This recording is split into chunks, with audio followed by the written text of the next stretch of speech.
What's happening to me? This damn thing is turning into an obsession.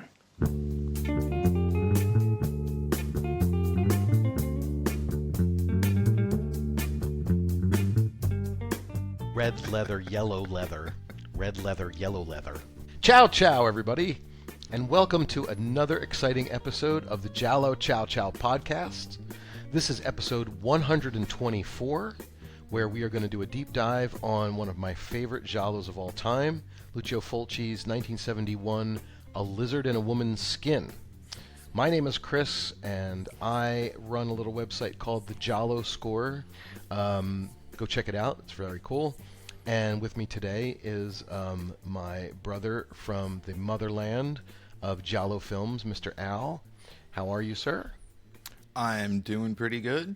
I'm glad to be back in the flesh, so to speak, as opposed to just a floating image. Yes, the last time we had an actual podcast, you're reminding me, with Matt, we talked about the psychic, and we were talking about you, and so I threw, on the video version, I threw a little AI picture of Al looking like a genie. Yeah. I think you were impressed with it. Well, I remember. It made me wonder what prompts you gave the AI, because it looked like you said, make it look like a self-help book that you would find in a New Age store. If it was written by the bastard son of Anton LaVey and Dame Edna. So, okay. That is definitely not the prompt I used, but okay. now I'm going to use that prompt. Oh, great. You've given me a good idea for that. No, I won't do that. But yeah, ladies and gentlemen, it has been a while. There's been a couple of virgin viewings that I've thrown up on the podcast, but it's been a while since we've covered a film. And we don't have Matt with us today. We've really haven't heard from him ever since we started talking about, hey, let's do another episode. So I'm not sure what he's up to. He was basically, no replies, no responses to any of the inquiries about the show. So I hope everything is okay with Matt. Let's hope that he's okay and that he's doing well. And we can give him plugs if we want to. I mean, why the hell not? He deserves that at least. You can visit him at Matt Wall on YouTube. And he has a website called mattwallart.com. And go and check out what he's up to these days. I haven't been to mattwallart.com in a while. Might as well do it now. And it looks like it's still up, and he's still selling art. So, good for him.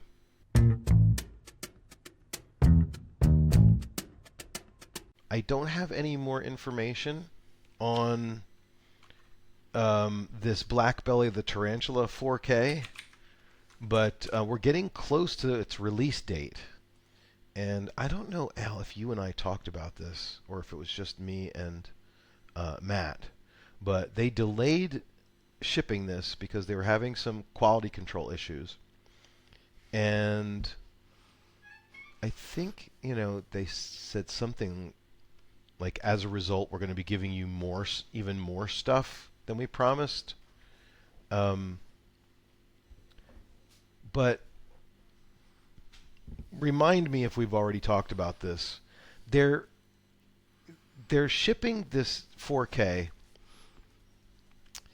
and you can watch the film with a kind of 4:3 aspect ratio or a 16:9 aspect ratio, and like the actual real aspect ratios are on the website.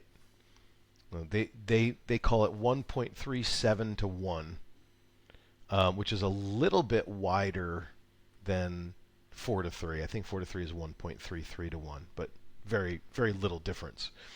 I don't know the history of this, and I'm hoping that maybe when I get it, because I did pre-order it ages ago, I'm hoping that when I get it and listen to the commentary, there will be some information that I can't seem to find anywhere else on the internet related to why are there two different aspect ratios for this?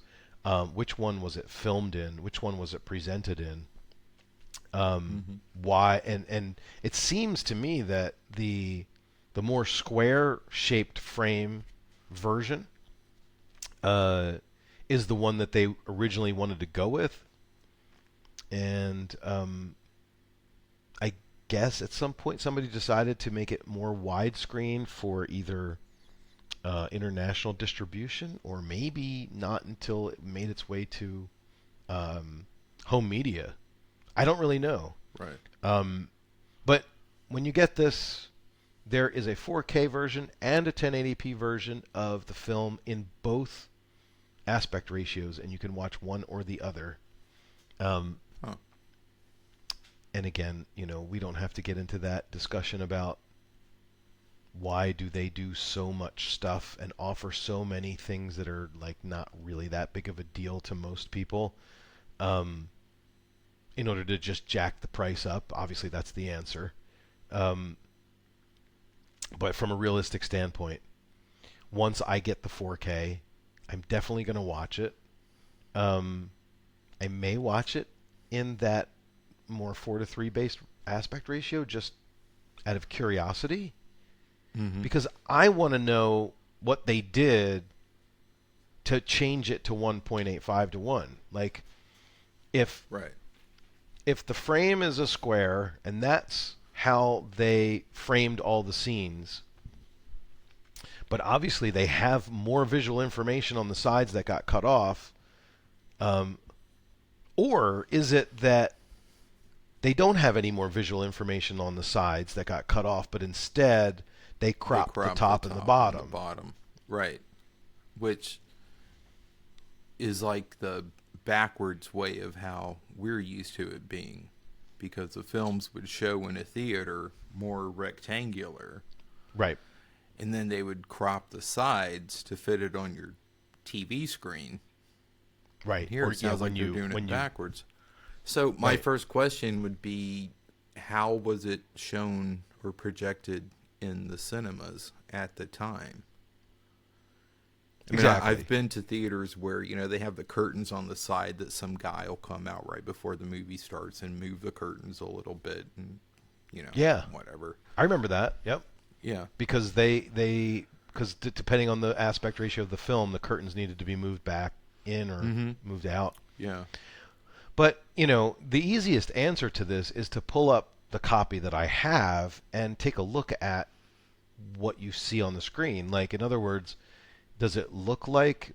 Because the copy that I have is the widescreen version. It's the only version that's out there right now until this 4K comes out. Yeah. So if it looks like the top and bottom are cropped, then that would explain what we're getting. But I don't seem to remember there being a visual... like a problem with the visual in the version that I've watched a bunch of times. It seemed like they filmed it for the wider screen, and which means that they'll be cropping the sides.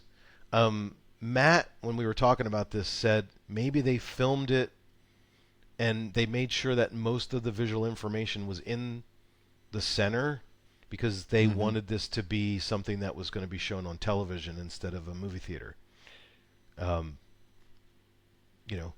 a good theory. But I don't know. With it going the other way from a more 16 by 9-ish aspect to a 4 by 3, we're used to the term pan and scan. Right. Where they'll kind of shift the visual field from left to right. And this would be a pan and scan up and down, maybe.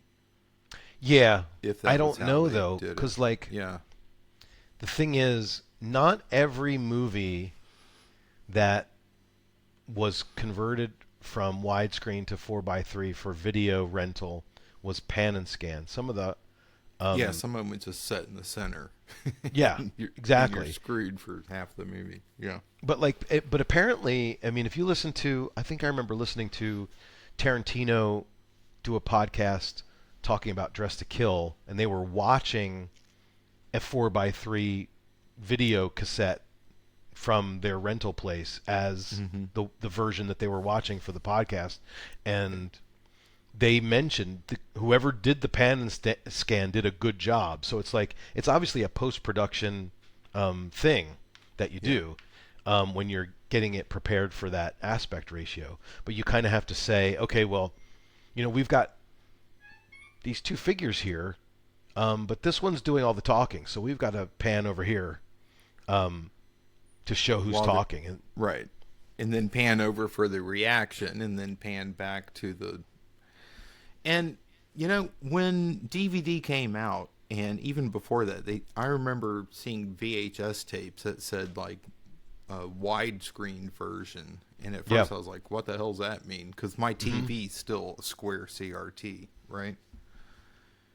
So many people were like, oh, all these years I didn't realize that you're losing, like, a quarter of the visual field, the information, and, it fucks with your appreciation of the movie because of how much they cut out.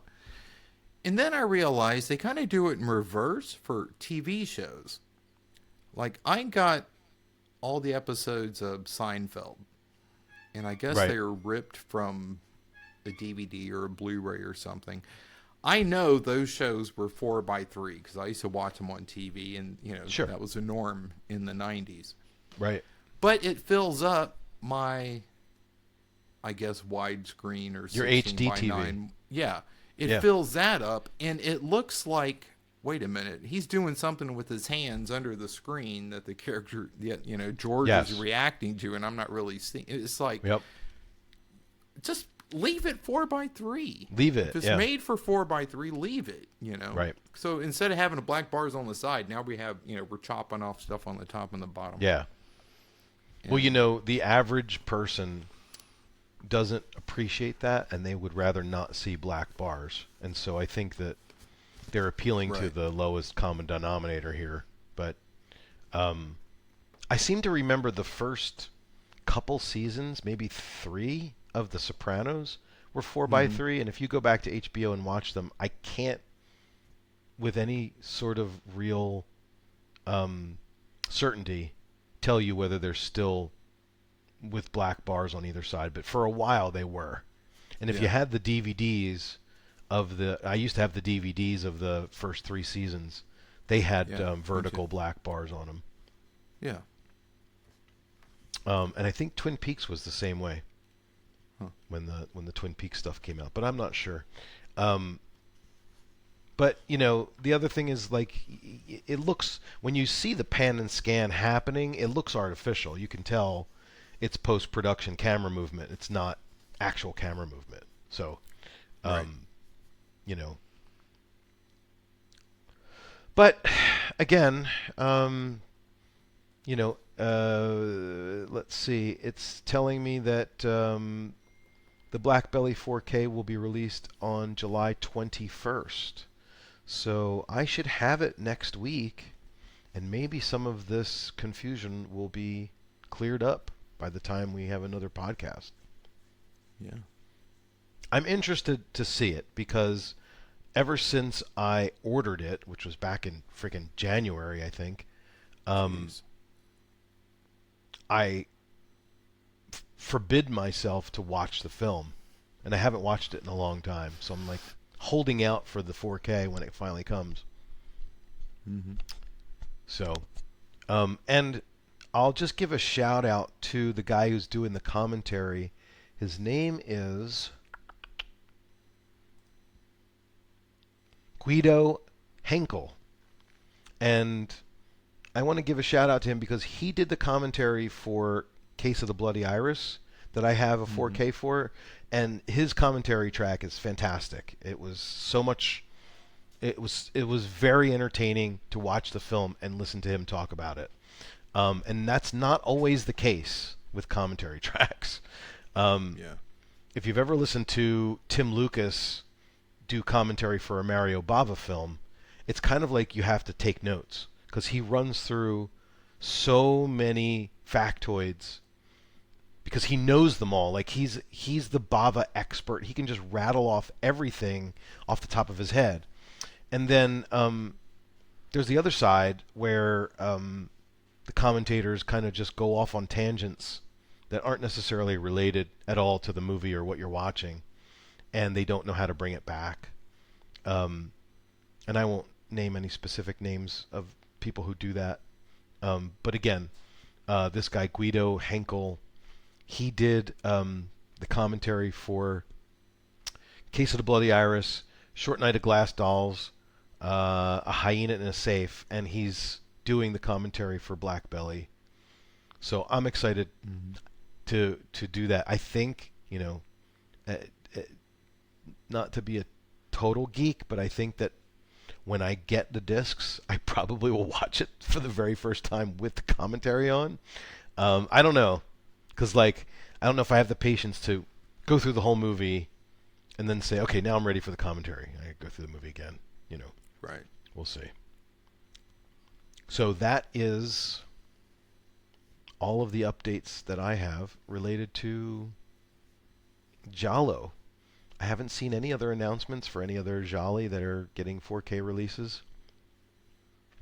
So, keeping my fingers crossed for the ones that are my favorites.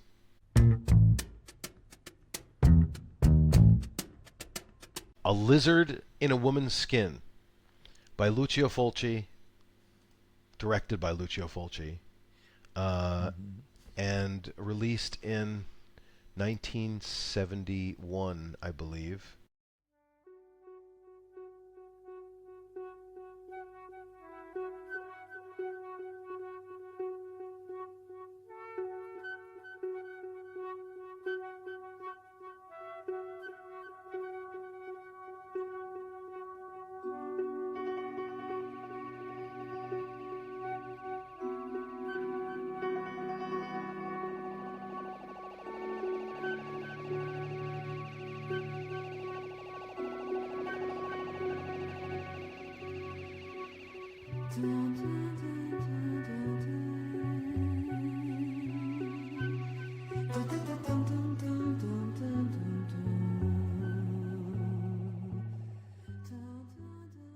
I'm glad we're doing this because the last time we did it was episode maybe 11 or 12. And I don't think that it got that good of a review from the group.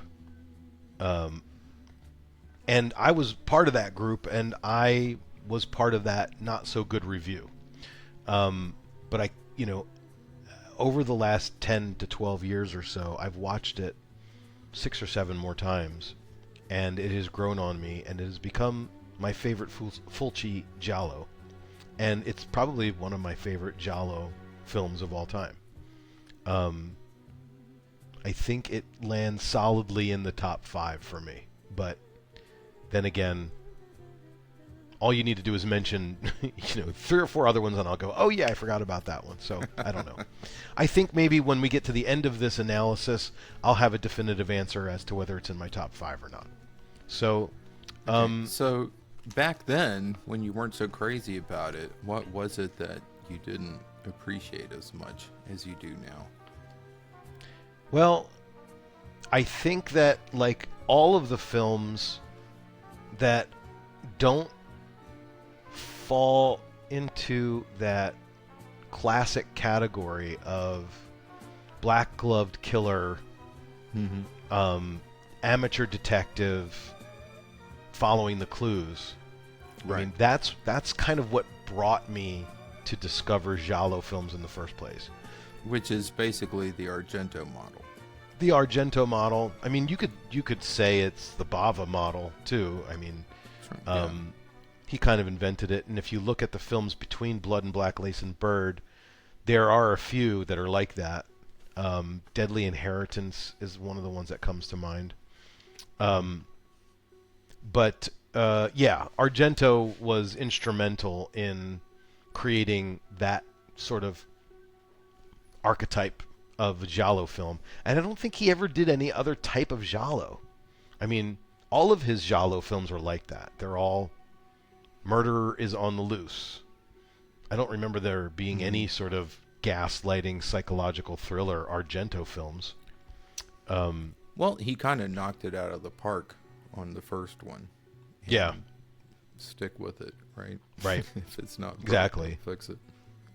But the thing that's interesting with Fulci is that he did a film in '69 called Perversion Story, or One on Top of the Other, and that was also kind of a psychological thriller, even more so than Lizard. And then Lizard kind of is a little bit of both, and then he did a classic Giallo when he did Don't Torture a Duckling. That one follows the classic formula. Yeah. So I think that's, when you have the expectation of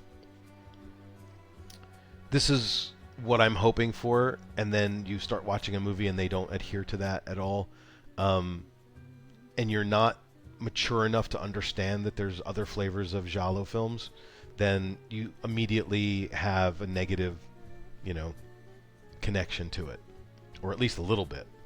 And I'll be honest, I was probably also easily persuaded by the group at that time, where Matt was just taking a giant shit all over the film.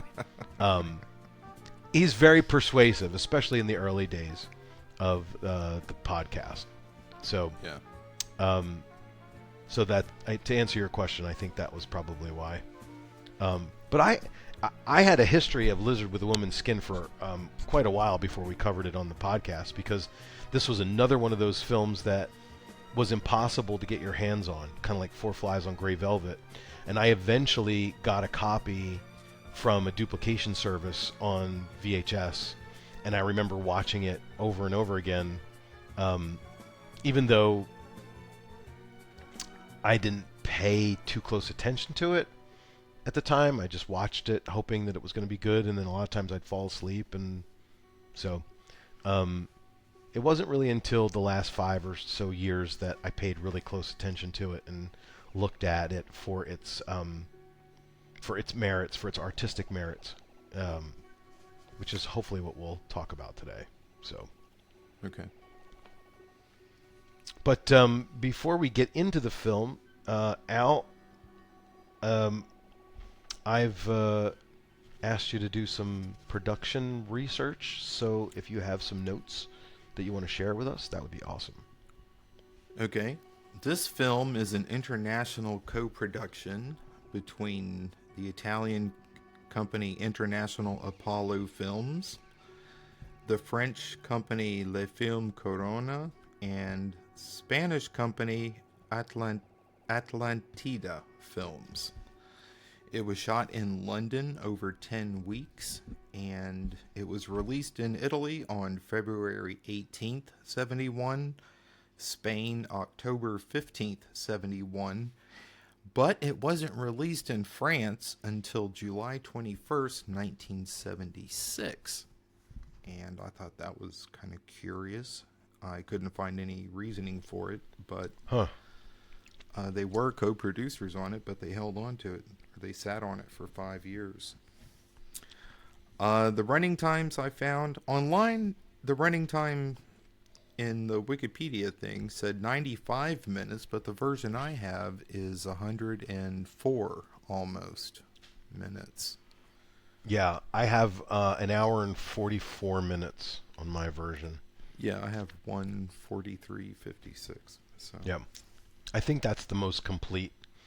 I think the dog scene is the one big scene that gets cut out of most of the older versions, but I don't know what else. There's other stuff too, I think. Yeah, that's not 10 minutes.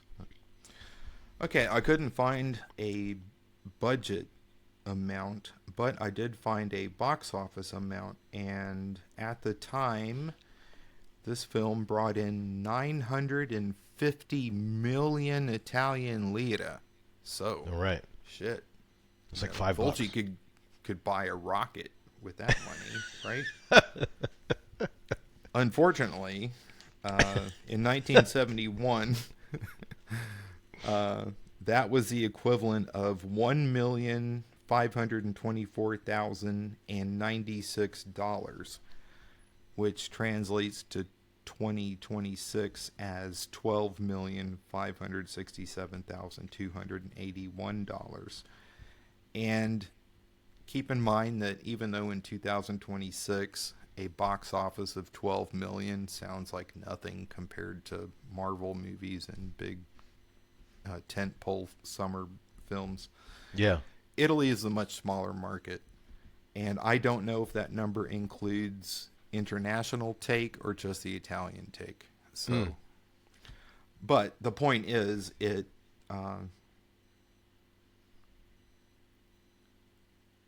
well, okay. Since I don't have the budget, I don't know how much profit. You don't know what it made. Yeah, right. I mean, go ahead. As I was watching it, one of the things I did this for this specific reason for the podcast, I did notice, or I guess make note of the fact that it seemed like they had a decent budget. It didn't seem like every one of their scenes was just in some sort of studio with a bunch of curtains on the walls, like we see in some of the other films. They had some really good exterior shots, and there was I think there was a lot of production in that. So I don't know what the budget was, but it didn't look like they had a shoestring for this one. Yeah. And considering that the countries involved in the co-production were Italy, France, and Spain, it's kind of interesting to me that it was shot in London. I would have expected one of the co-production partners to have been a British movie studio, but apparently not. So I wonder how much that had to do with the budget for the film. You know, maybe they just did a lot of exteriors and then shot the interiors in a studio. Because we have seen Italian films where they rent like a villa out in the middle of the country, and the interiors are obviously the interiors of those houses, like with the murder clinic and things like that. Yep. Okay. Anyway, written and directed by Lucio Fulci. We all know who he is. As you said, he did One on Top of the Other. His next one after this would be Don't Torture a Duckling. He would go on to later do, The New York Ripper, Murder Rock? Was that him? Yeah, The Psychic. I think The Psychic came before. Psychic, yeah. New York Ripper. A lot of people forget this, but before that, he had already had a long career doing spaghetti westerns and other, even Italian comedies. But this was his second, what we would consider to be a giallo. His co-writer... I don't know if this is entirely accurate, but I seem to remember a factoid that Fulci directed a spaghetti western that was the first time we saw George Hilton in an Italian production. And I don't remember what the film was called, but that's something to look up for everybody at home. I think I just heard a podcast about that, and I can't remember the title of it, but yeah, I think you're right, because I remember the podcast guys talking about George Hilton. And it was a film that I could not find a copy of online, or I would have watched it and remembered it, but yeah. His co-writer on this is Roberto Gianviti. He was a co-writer also on One on Top of the Other, Duckling, Psychic, Murder Rock, and also Seven Blood-Stained Orchids. The producer for this was Edmondo Amati, who also did One on Top of the Other, Duckling, and one of your pet films, Murder by Music. He produced that. He also produced the zombie classic Let Sleeping Corpses Lie, and one of the proto-gialli that we did, Carnal Circuit, a.k.a. The Insatiables. He produced that as well. The cinematographer was Luigi Cuvailer, which is an interesting name because sounds like he might have been of mixed heritage. He also did... Let me see. I'd forgotten to write him down in my notebook, so I'm kind of scrolling quick here. But he did something else interesting, or I would have. Oh, yeah, he shot Deep Red, which, Oh. duh, hello, Okay. big deal. Cool. He did a couple of movies for some guy named Andy Warhol that I won't get into. The Frankenstein thing. Yeah, Frankenstein and that some Udo cured vampire thing. Yeah. He let's also not forget did about that. He also did Investigation of a Citizen Above Suspicion, which also starred the star of this one, who I'll get to in a bit. He shot A Quiet Place in the Country, which I think should be on a short list for us to do, even though it's kind of sort of not your typical Giallo. Yeah. No, it's a good film, though. And the music for this was composed by Ennio Morricone, who we've talked about probably more than anybody except Argento himself. Yep. He's done... It's easier to list the movies that he hasn't done. I know. In the late 60s and the 70s. So true. He did the first run of Dario Argento films up until he pissed them off and brought the world Goblin. Yep. And if you're not into typical Italian Giallo films, he did the scores for, and this is where I'm going to troll some podcast reviewers, like I haven't already, some Italian Western trilogy by some Italian guy starring that guy from Dirty Harry. So... Please don't fact check us, ladies and gentlemen. Okay, let's get to the cast. Our I just want to say before you get to the cast that Okay. this is definitely one of my favorite Morricone Giallo soundtracks.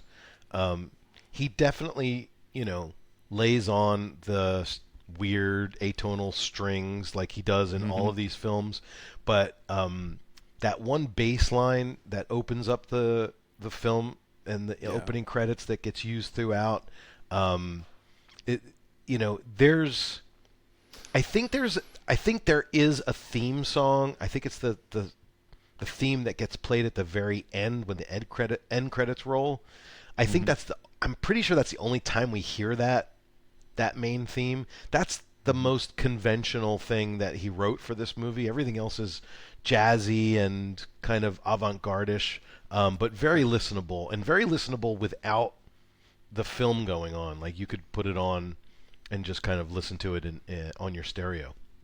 Mm-hmm. At least that's how I took it. Right. And though Morricone did the composition, I also noticed that the music was conducted by Bruno Nicolai, who also has a ton of Giallo credits, and in fact, I think is worth a Giallo point himself, right? Oh, he is. Alongside Morricone and... Correct. Right. There was discussion about whether or not you could do half a point if you had them both for the same production, like we do for this film. But I never did that. So, okay. Well. However, there are two new Giallo score points that we'll talk about later, and one of them this film gets a couple of times that I've added recently to the Giallo score. I'm lazy. I haven't gone back through all the films to see how many of them need to be updated, but I did add it so that when I'm adding new ones, that point is available. But we'll get to one it. of them involve mutilated house pets? Probably. No. No, that's not common enough, unfortunately. Okay. The protagonist of our film, a character named Carol. She is played by Florinda Balkan, and she was in Investigation of a Citizen Above Suspicion, Footprints on the Moon, and my favorite film of hers is Don't Torture a Duckling, because her acting in that is just insanely good, and a much wider range than we kind of get in this. Playing her husband, Frank, is Jean Sorel. We've seen him several times before. He was in Lindsay's Sweet Body of Deborah. Was that Lindsay, or am I confusing? Yeah. No, that was kind of a one-off director. Sweet Body of But Deborah. it was very Lynch-ish. I think. Yes. Okay, he was in One on Top of the Other. He was in Short Night of Glass Dolls, and he was in Kill the Fatted Calf and Roasted, among other things. He was in the film that we did last time. What the hell was it called? The Fox with the Velvet Tail. Oh, right, The Fox with the Velvet Tail, or Eye of the Hurricane. Yeah. How did I forget that? Rosanna Yanni was in it. Yeah, so was John Searle. Okay. The inspector trying to get to the bottom of all this ridiculous going on is Inspector Corvin. He's played by Stanley Baker. This is his only Giallo type film, but he was in 1975's Zorro film, and then he finished up the 70s doing TV work. A friend of our couple, or maybe more than friend, is Deborah. She's played by Sylvia Monti. We've seen her in The Fifth Chord. She didn't do a whole lot of Giallo-related type stuff, but she was in a pretty good poliziotesco called The Sicilian Connection with Ben Gazzara, and that's worth watching. Their daughter, Jenny, is played by an actress named Penny Brown. She was in... No, that's not the daughter. Who's Penny Brown? Jenny. Oh, she's the hippie chick. Right? Yeah. The hippie chick with the curly hair. Yeah, she wasn't in a whole lot of stuff. She was in a 90s Giallo called Fatal Frames. In between, she was in Federico Fellini's City of Women. And she was also in Martin Scorsese's The Last Temptation of Christ. Ah, okay. Okay. Hubert is the hippie guy. And he is played by, interestingly, a German actor named Mike Kennedy. And he only had like 3 credits. He was in some Spanish films before this, which is what's strange. He's German. His name is Kennedy. He did Spanish films, and this was his last film. Carol and Frank's daughter is played by Ellie Galliani. We've seen her in Five Dolls for an August Moon. And later on, she did some very diverse stuff, including a couple of Emmanuel films that fanatics for Joe D'Amato might have seen and know very well. Now, I'm going to throw out the idea that I don't think Joan is Carol's daughter. I think Joan She's is like the just sister? Frank's daughter, but Frank's from daughter. from Okay. another marriage. But I just got that sense because the way that Carol and Joan interact with each other, it doesn't seem like they're mother-daughter. It seems Okay, like well, their stepdaughter stepmother and then. daughter. Okay. Yeah, she's a little blonde to be Florinda Vulcan's daughter. Maybe. Yeah. Well, her character is weird all the way around, so you know. And she was Anyway. weird in Five Dolls too. So. Well, in $5, I think because $5 is only a year before that, but I think that she played a lot more of an innocent type until you get to the end of the film Until and the realize, end, yeah. and realize that she's not at all. But she kind of has that childlike aspect to her, and in this, first of all, her hair is amazing in this movie. I don't know why I like it. There's something about straight blonde hair that's like blown out that looks amazing to me. I'll always be attracted to it or just drawn to it, but her hair looks great in that. They made her look a little bit more mature in this film compared to the $5, I think. Yeah. Okay. And that is it for my production notes. I think. All right. Yeah. Thank you, sir. That was some great sleuthing. By the way, the film we were talking about is called Massacre Time from 1966. Was directed And by Lucio Franco Nero's Fulci, in that, right? Franco Nero, and George Hilton. Yep. Yeah. Okay. Written by Lucio Fulci and Fernando De Leo, who directed Slaughter Hotel. So, quite a... He did a lot of Poliziotteschi in the 70s. Fernando De Leo. Yeah. Yeah. I have to start branching out. I mean, I've been watching so many Giallo films for the last decade. But I haven't spent a lot of time with the spaghetti westerns, the Poliziotteschi. I think a lot of them are probably more like, I think that, correct me if I'm wrong, but I think the Giallo films got exported more than anything else, but I could be wrong. Like, I feel like if I'm going to go watch a 1966 Italian spaghetti western, that it's probably going to be in Italian with English subtitles and not with an English dub. But I could be wrong. Well, maybe exported to the States. Because every time I've looked up a spaghetti western, they have like 7 different titles, and Yeah. a lot of them are include the words Django or Sartana, even if they really weren't, Right. Exactly. or some kind of money in a fist or a handful, or Yes. stuff like that,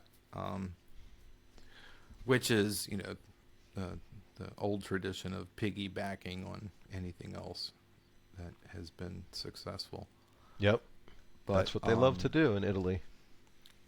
I think the Leone westerns kind of kicked Italian cinema into Americans' consciousness before anything else did. Maybe some of the sword and sandal peplum type films were maybe a little bigger in the 50s, in the 60s, but I don't really know because I don't know too much about those films. Right. Yeah, me neither. But I would be hard pressed to name a Poliziottesco that was released and appreciated in the States. Yeah, right.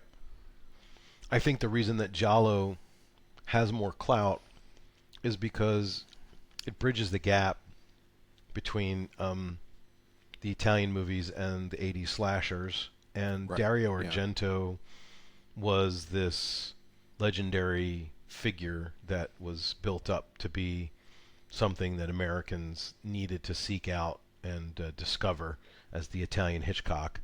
Like you said, Sergio Leone certainly had his own, clout as well, especially when you consider Clint Eastwood being in some of his movies. But it's interesting how these things evolve. Before we get into the film itself, I do have some bad news. If you haven't seen this film, I mean, this is considered probably one of the, this film is on every Giallo top 10 list, whether everybody likes it or not. When they talk about Lucio Fulci and Giallo, they talk about Don't Torture a Duckling, and they talk about this one. So it is a film that everybody should have heard of if you're even remotely interested in Giallo films and you're branching out from Argento. The bad news is I haven't been able to recently find, in the U.S. anyway, a place to watch this. There's no streaming availability. There's not even a pay-per-view streaming availability, although I could be wrong about that. Let me just double check that. You might be able to pay to watch it. Maybe on Prime or something. Let's see. I don't think so, though. Well, here in Italy, you can rent it on Prime for 99 cents. Oh, cool. According to the IMDb page, it has a little blurb about it just under the initial credits. So I would say go out and get yourself a VPN if you've never seen this before, and watch it through Italian Prime. But at least here in the U.S., I don't see it on Tubi. I don't see it on Hulu. I don't see it on Plex or any of the other free services.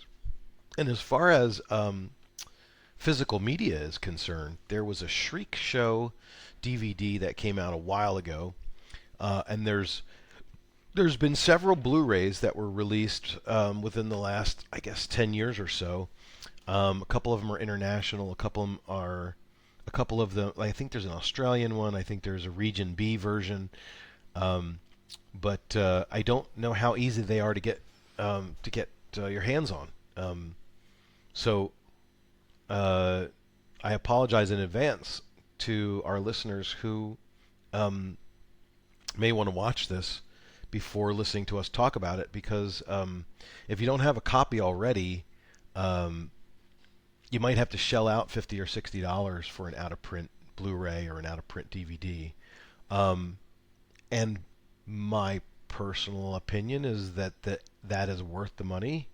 However, everybody has their own value systems, so I'm not going to tell you to go and spend $50 or $60 on it. I have a copy of one of the Blu-rays that I grabbed from a place that I won't mention by name. From the ether. The ether. It just seemed to show up on my computer one day. I woke up one morning and there it was. Must have been a virus or something. And it's definitely from a Blu-ray, because the version that I watched, you could see how much caked on makeup some of the actors had for this film. It was very obvious. Meanwhile, Florinda Balkan in this movie, I think, is the best looking I've ever seen her. She has a very specific look, and when she doesn't, when she's not styled appropriately, she doesn't look attractive. But then, in other situations, she does. When her hair is done right, and in this film, I think she looks fantastic. I think she also, I'm trying to remember if Footprints on the Moon, I think in Footprints on the Moon she had short curly hair, which didn't look good on her. I think the hairstyle she has in this film, the very long, straight, black hair, brown hair, I like the way that looks for her. And I don't remember her in various movies being different sizes, but it looked like she was in very good shape in this film. It looked like she was svelte and, not pudgy or anything. And of course, that's not necessarily a bad thing. It's just your taste. But I think she looks great in this, and I think that the actress who plays Deborah looks great in this, although she doesn't get very much screen time. So, yeah. Okay. So let's get into it, everybody. This is Lizards in a Woman's Skin, once again. And I'm going to start with the notes. I did. This is probably the most comprehensive notes I've ever done for a film in a very long time. Wow. And I don't know that it's going to make a difference in our discussion, but when I publish these, I did them one scene at a time, and I put timestamps for when the scene starts and when the scene ends, which may help me when we're talking about stuff, because I can jump back quickly to, oh yeah, that happened at that scene, and I know when that's happening. So anyway, let me pour a little bit more cognac before we get started, because why the hell not? It's 4:22 in the afternoon. This is considered day drinking, is it not? It is now. I don't know. So I'm gonna start playing the movie in the background with the sound off. All right. So our opening credits sequence is pretty simple, although very effective. It's the Morricone soundtrack with that jazzy bass riff, with some strange rattling sounds, and these kind of these horns that sound like they're a little sick. They're like, "Rrrr." And we just have this blurry, pulsating red cloud of something or other in the background. I think it's a hint towards the drug angle, the hallucinogenic drug angle that gets played out later on in the end of the film. The titles are in yellow. They roll in from various sides, and that's it. Once the credits are done rolling, we get to our opening scene, which is our train car dream. We notice a woman in a fur coat walking through the corridor of a train car, frantically trying to open one of the compartments, but they all seem to be locked. The Morricone signature strings start to enter the soundtrack. A lot of handheld camera work and frantic editing here, trying to enhance that feeling of claustrophobia and anxiety that the woman in the fur coat is going through. She's in an empty corridor, and then the next moment it's full of people. She struggles to walk through all the people that are in the corridor. The train corridor turns into a regular hallway. The dressed people that were on the train are now morphed into like naked hippies. And then all of a sudden we have this slow motion falling sequence. And the soundtrack changes at this point as she's dropping slowly down. We can see her fur coat is fluttering with the air that's that's in the chamber or whatever it is that's going on, and then we see a second woman. And the music turns to this piano and flute thing, and it's not like that weird panicked kind of actually, you know what? Maybe that happens a little bit later. Yeah, as she's falling, it's still kind of whatever in the soundtrack, but we do see for the first time this blonde woman sitting on this large bed covered with a very red velvet bedspread. The woman in the fur is standing on the bed. She's got this panic look on her face, and she's joined by the blonde, and they're both kind of standing next to each other. The blonde takes the fur coat off of this other woman, and she's naked underneath. And this is when the Morricone strings kind of fade out and replaced by this like piano melody with the flute going on. It's kind of a love theme, I guess you could call it. So we continue with the slow motion, with the wind, with the hair blowing, with the fur coat blowing. They descend together on the bed and start making love. And eventually we get a close-up of the face of the woman in the fur. She's clearly in ecstasy in this dream. But then we start seeing cuts of her face in reality where she's having this dream. She's all kind of tangled up in her sheets, having an erotic dream in her little four-poster bed. And that is the end of the dream sequence. We'll be getting a few more dream sequences as the film goes on, but that is an interesting way to open the film. What do you think? It gets my attention. Yeah. One thing I just realized when I was doing the cast, I completely skipped this other woman because she is uncredited in the film. That's right.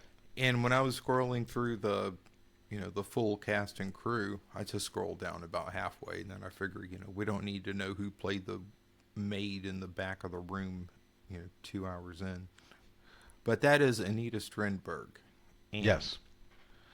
We have definitely seen her before because she is, I would say, almost the star of Your Vice is a Locked Room and Only I Have the Key. But she was also in The Case of the Scorpion's Tail, Yep. The Two Faces of Fear, puzzle with one of my favorite Euro ladies, Senta Berger. Yeah. I didn't like Puzzle. I have to go watch it again. Have you ever seen it? Oh yeah, I'll watch anything with Senta Berger. She's Okay. Like, for me, she's like the German Edwige Fenech. Okay. Ooh, Women in Cell Block 7. Now we're talking. Tropic of Cancer. I think that's a sort of a giallo. It's a giallo, yeah. Who Or saw at least- her die? The Yeah. eroticist. Let's see, what else? Blonde in Bondage. Oh, from 1957. Okay. Good. Oh, she plays a telephone operator. Never Yeah. mind. And at some point, she got a really bad boob job. Yeah, that's unfortunate. But Yes. oh, and the film you were talking about, Murder Obsession, right? I think Is that's she also in- titled Murder Syndrome. Yeah, is she in that? Yes. Looks like it. Yes, she plays the mother. That's right. Oh my gosh. Yeah, she's older in that. So she's not the sex bomb from the 70s, because Murder Obsession, I think, is an 80s film. 81. And so yeah, so she's a little older in that. And Laura Gemser is in Murder Obsession. That's a tie-in with the Emmanuel films that I mentioned earlier. Aha. Oh, and Sylvia Dionisio. She looks familiar. I think I talked about her recently. What was she in?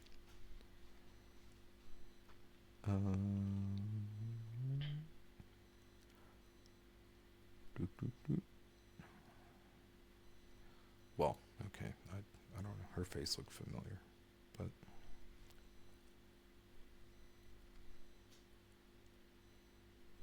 But yes, Anita how do you say her last name? Strindberg. Strindberg. Matt used to call her Strangeberger. Strindberg.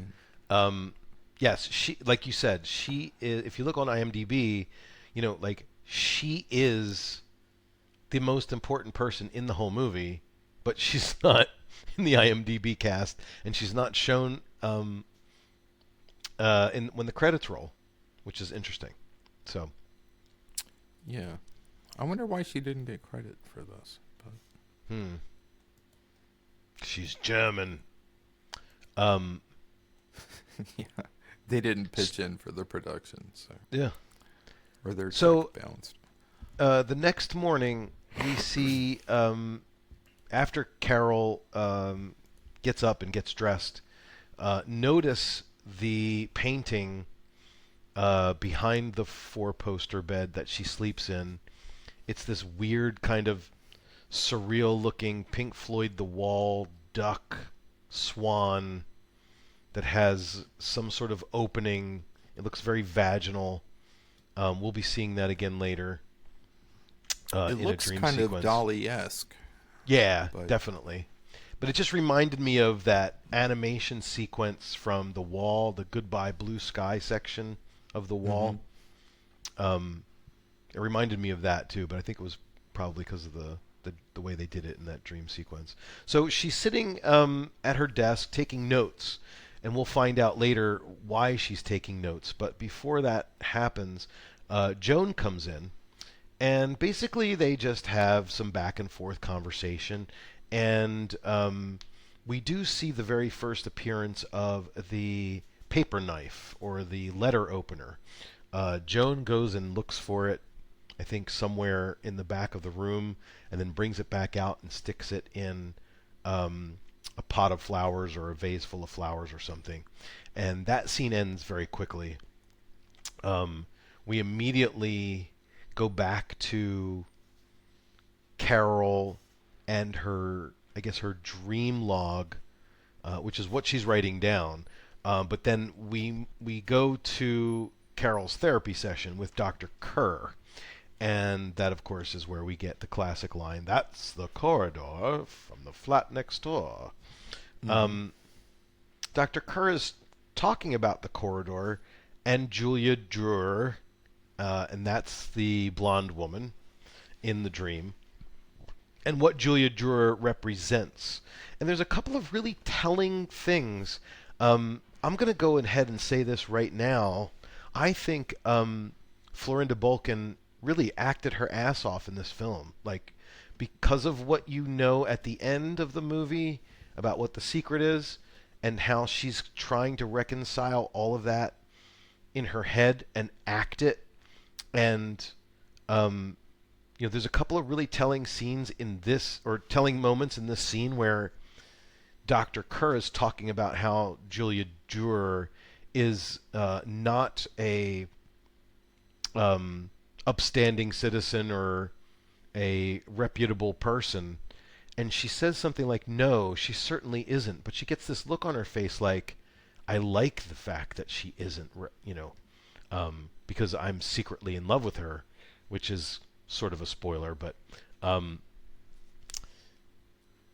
there's just a hint of a smile as she says yeah, that. yep. And I kind of like watching this. I don't know. It seems like most Jolly you can throw into this category, but I like watching it better the second time around when you know what's going to happen at the end. Because a lot of times these films, they try to throw so much confusion at you that you start to lose track of what's really going on, and when you get to the end, you're like, I really don't understand how they got to this conclusion. But the second time and third time you watch it, you know the secret, and so you see the way the characters are acting ahead of the secret being revealed, and it makes the film more enjoyable for me to watch that way. At least this one for sure. Cat o' Nine Tails is like that too. Well, regarding this psychiatrist, and I know it's been like a running thing in Chow Chow. You work that quote in about the corridor of the girl next door. Yeah. And the more you would do that, the more I think about it. I'm like, I knew what movie it was from because I'd seen this, a million years ago. But it just seems like a kind of dumb way to interact with your psychiatric patient. And then watching it again this time and doing some research in my offline sources, I came across somebody who wrote about Fulci had an anti-psychiatry prejudice. And he is quoted as saying, psychoanalysis is a huge load of rubbish invented by Sigmund Freud, a notorious cocaine addict, to make money by having people tell him stupid things. That's fantastic. The person who quoted him in this article says, of all the psychoanalysts who populate Lucio Fulci's films, the doctor played by the ineffable and ubiquitous Georges Rigaud is undoubtedly the most inept. Yes. I couldn't agree more. And through that lens, hearing him say, the corridor next door you've seen before, and I'm like, okay, this is Fulci just pissing all over psychiatry. And it's so true. Well, and with certain Giallo films, we start talking about whether or not the script in English matches the intention of the script in Italian. And I think with certain lower budget Gialli, it's hard to reconcile between the languages. But it seems like in this film, many of the actors are speaking English, which means that they're reading from the script, or at least they're trying to. However, when I watch this with the subtitles on, there is a difference in what the English subtitles show versus what the English language soundtrack is showing. And occasionally there's a detail there that is a little bit different. So I'm not sure why that is, especially if the script was written mostly in English. And Carol Hammond, you could tell, is speaking English, and some of the other actors, especially Corvin. I guess he's speaking English because he's an English actor, right? I think he's not Italian, is he? Let's see. Well, his name's Stanley Baker. Of course, that doesn't mean anything. Let's see.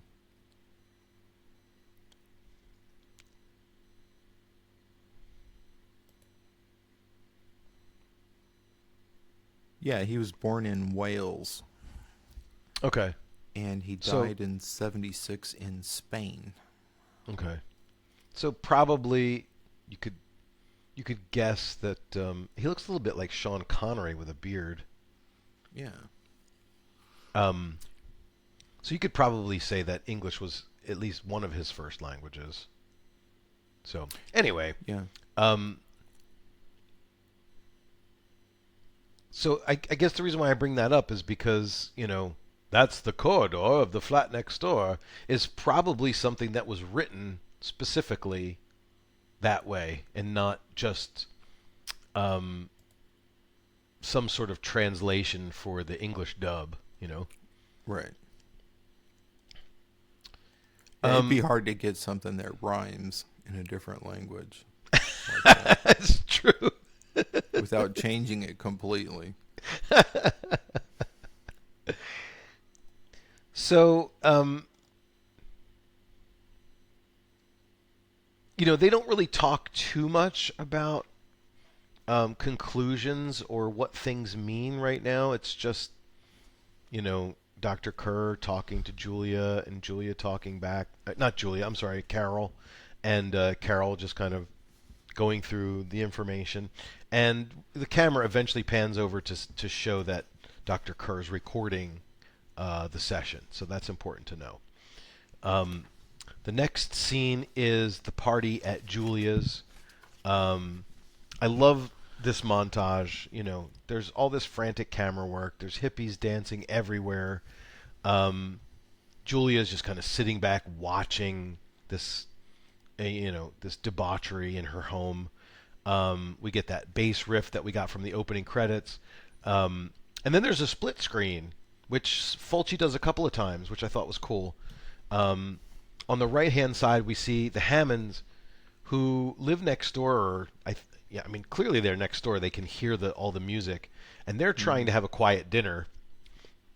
We are introduced to Frank, that's Carol's husband, and Deborah, that's Frank's secretary, I think, and Edmund Brighton, who is Carol's father.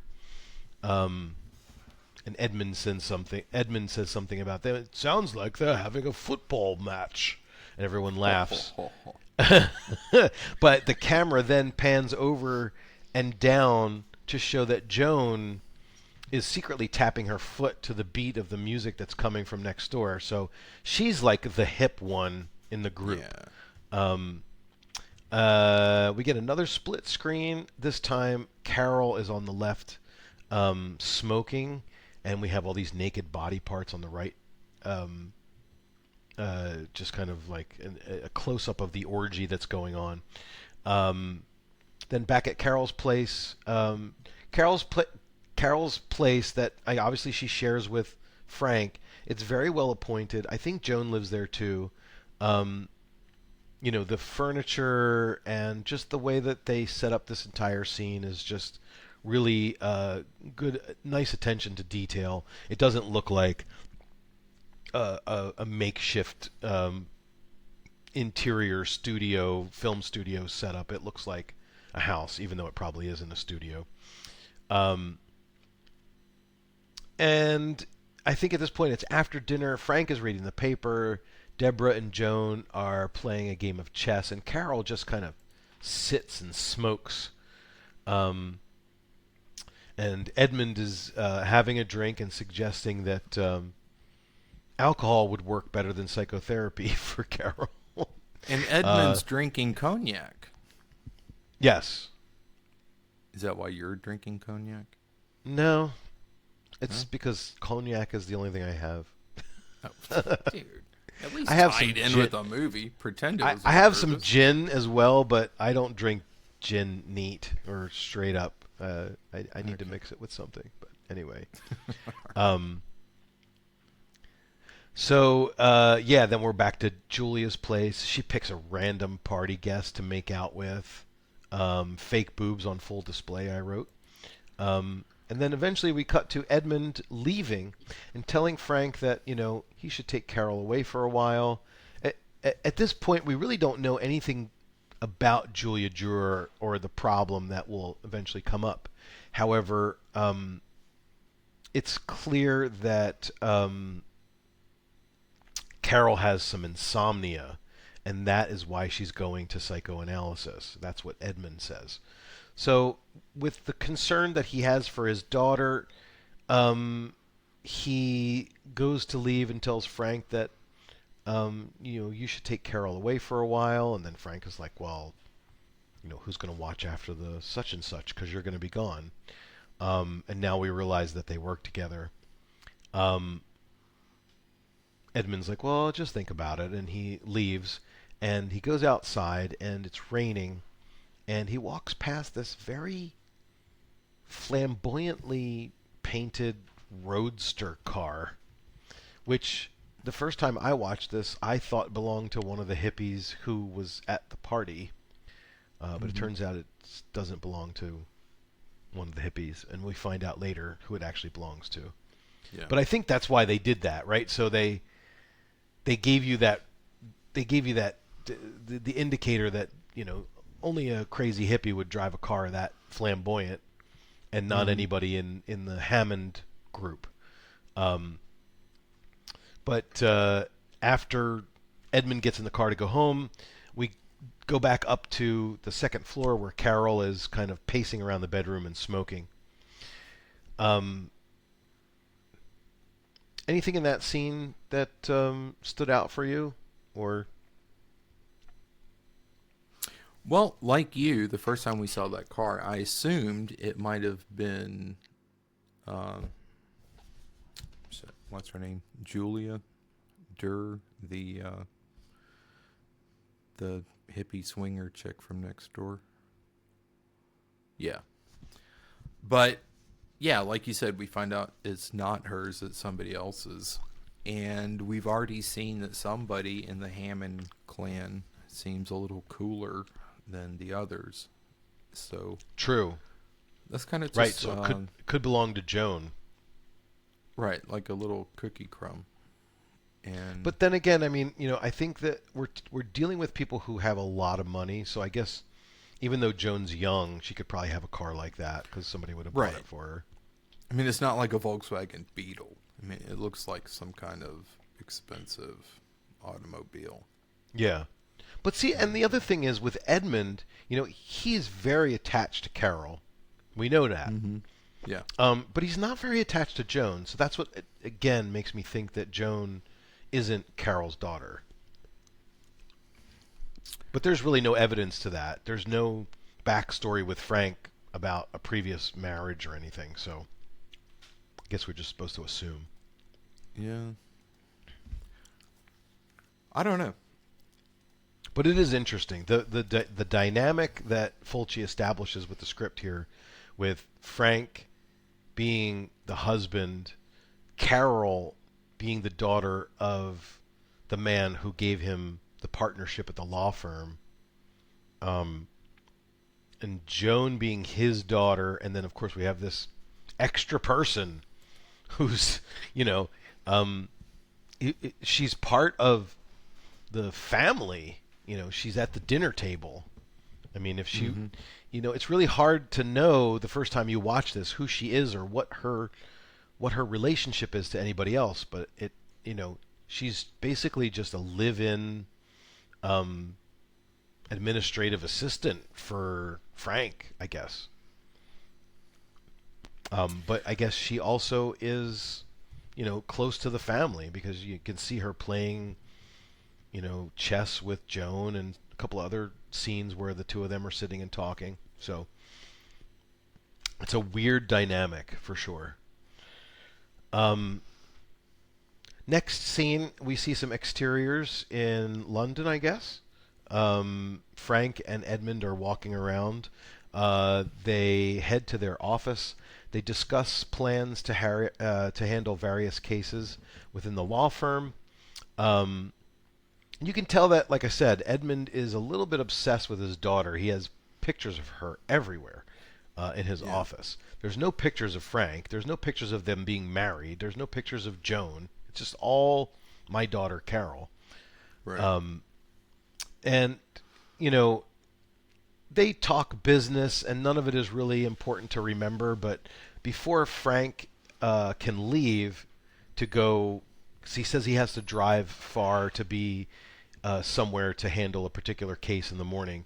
Before Frank can leave, a call comes in, and this is a very important phone call that we will go back to often. We can only hear Edmund's side of the conversation.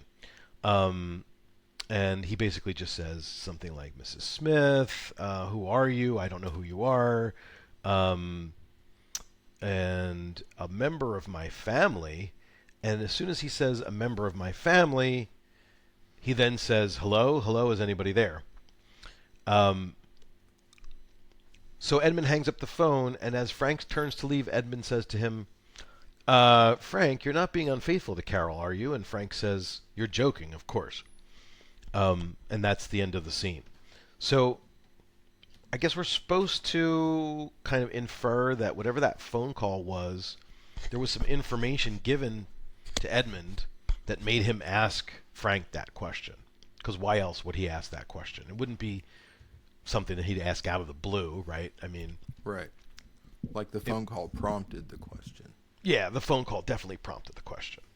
So, immediately after that scene, Frank arrives at a house in the middle of this thunderstorm, and he parks his car next to this multicolored hippie roadster that we saw before from the previous scene. Oh, okay, right.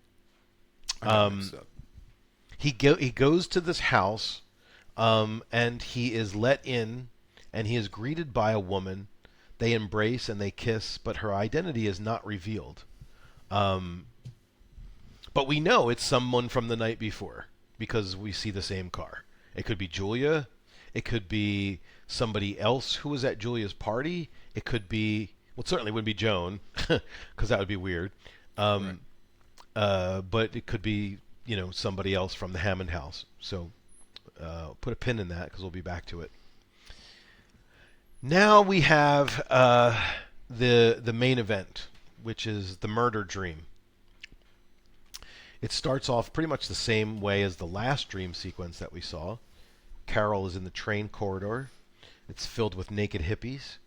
But then we cut to a collection of like these zombie figures. One that looks like Frank, one looks like Edmund.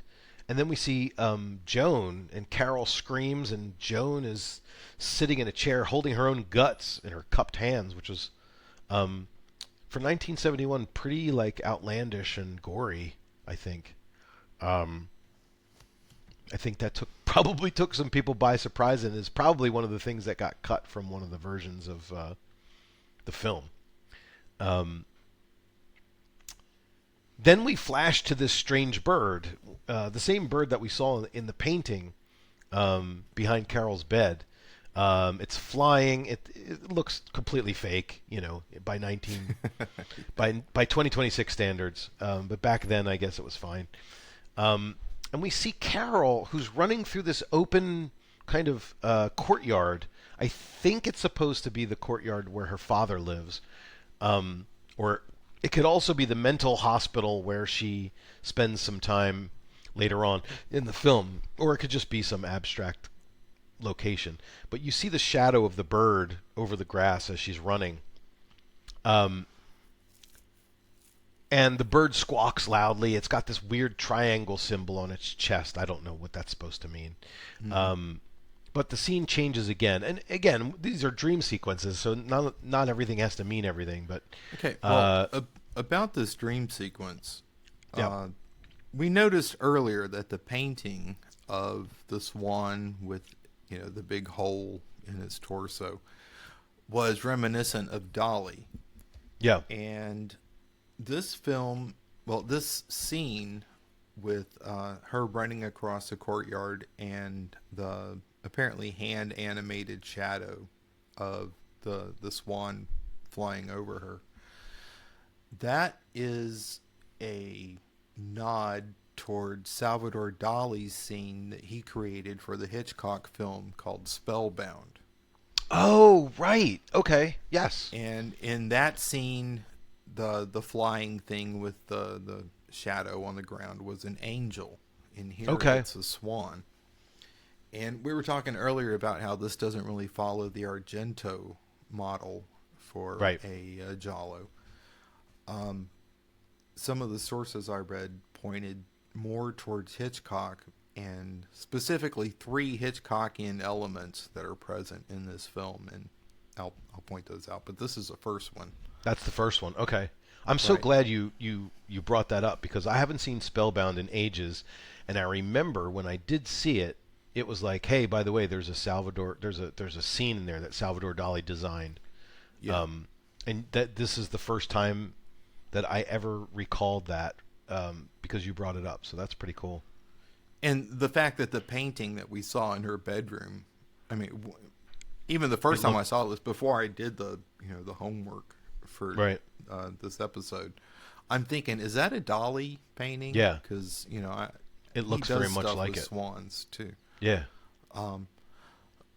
Another influence, I think, on this film was Roman Polanski's Repulsion, Which I was haven't seen. Okay, well, that stars Catherine Deneuve, the French actress. She plays a character named Carol, and that is very much a psychological thriller drama type thing. And Okay. I think the psychology, the lift of the character's name, Carol, into this Yeah. one is another indicator that he's not doing the Argento thing. He's doing his own thing, Yes. which, even a year after Bird.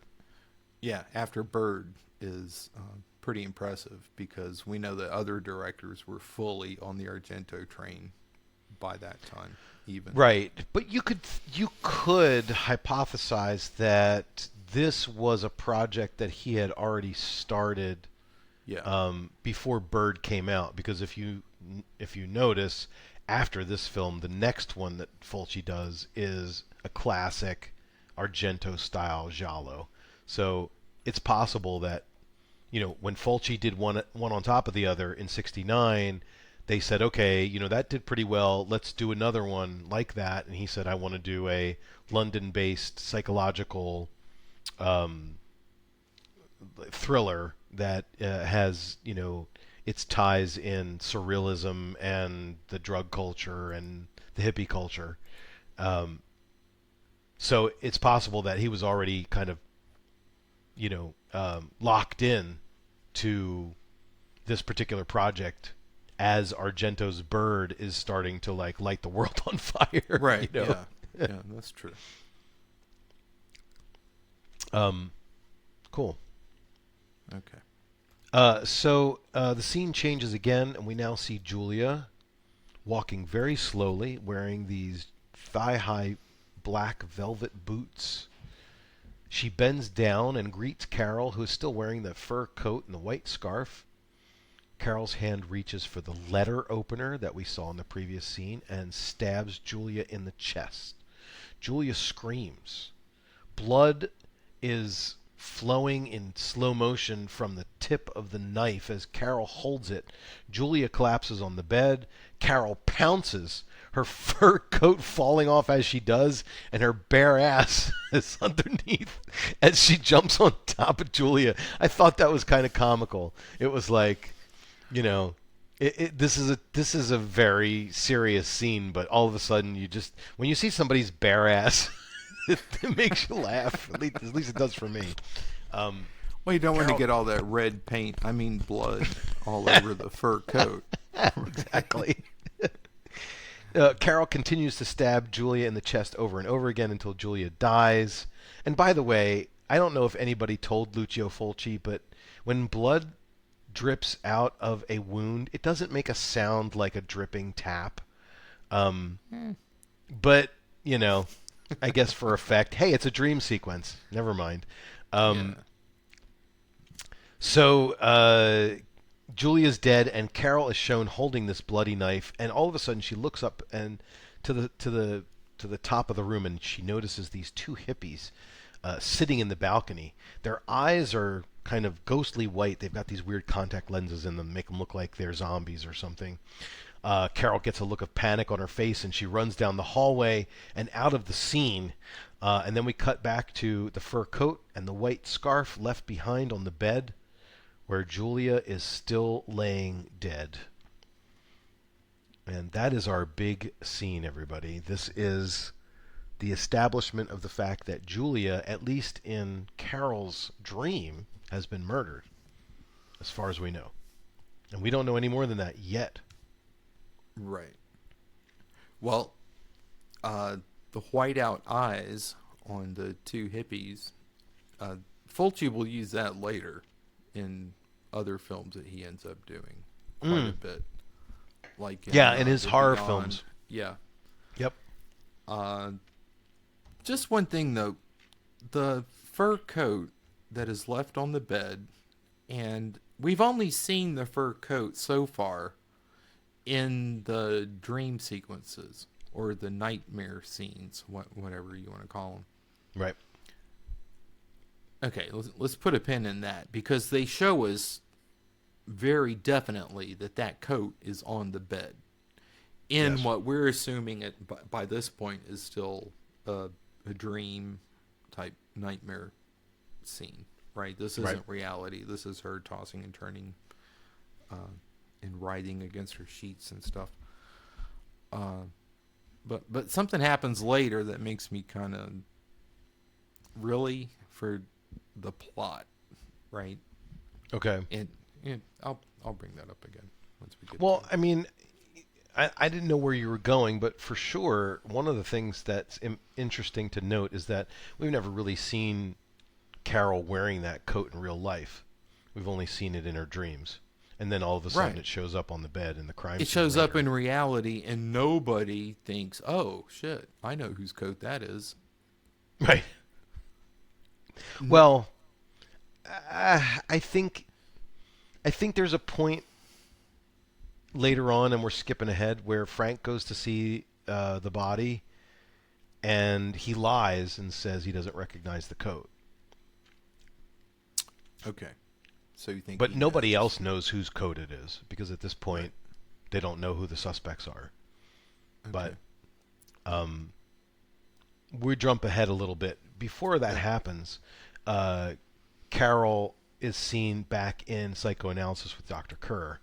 Dr. Kerr is interpreting the dream as a liberating dream. By murdering Julia in her dream, Carol was effectively murdering the part of her brain that is attracted to degradation and vice.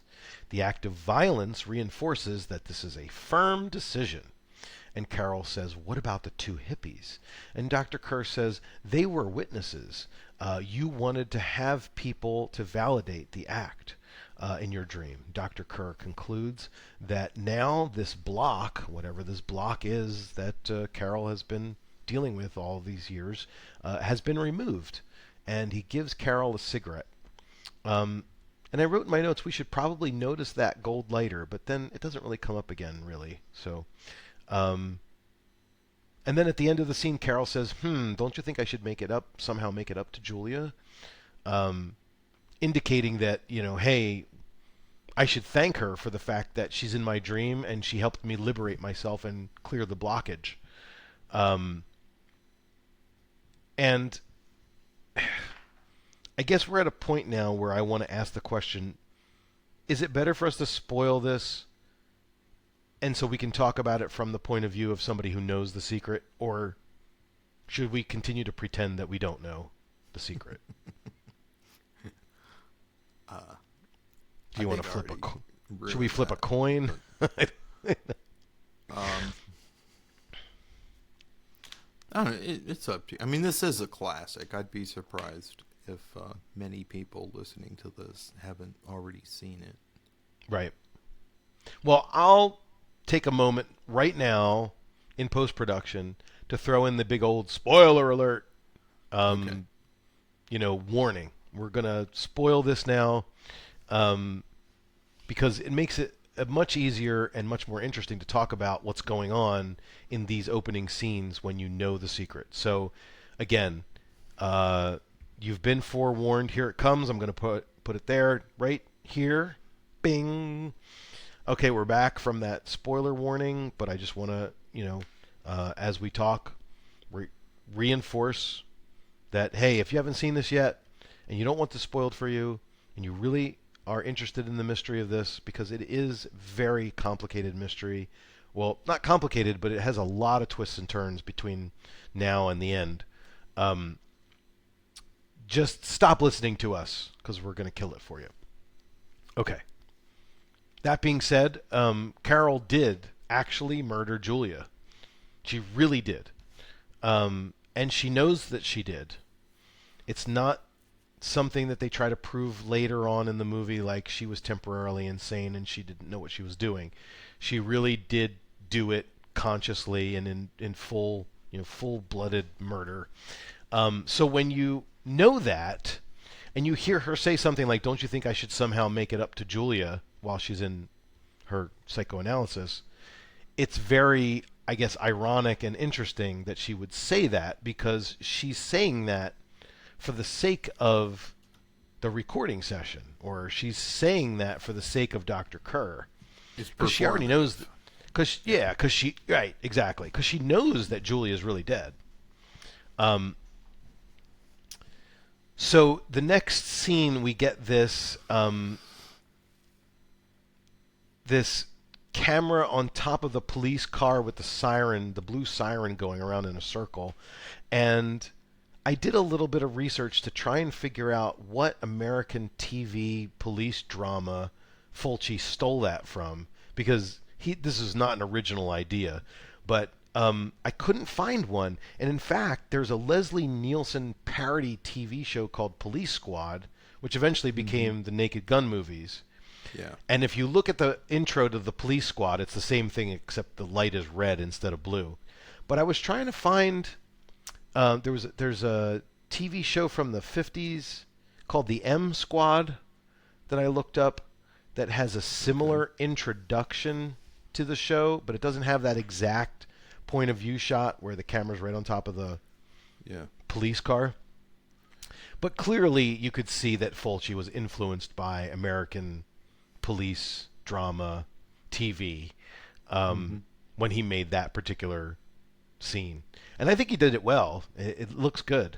I thought of Naked Gun the first time. Yeah, right. Because I think, and of course, during the opening credits of at least the first one, they kind of do this. I didn't realize that was a nod to the previous TV show.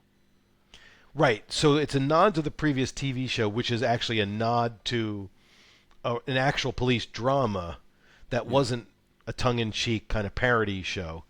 But, I don't know a lot about 50s and 60s and early 70s television. There's probably tons of shows. Like I wanted to say, was it Beretta? Was it SWAT? Was it Chips? Was it, but I think Chips was in the 80s. But anyway, minor detail.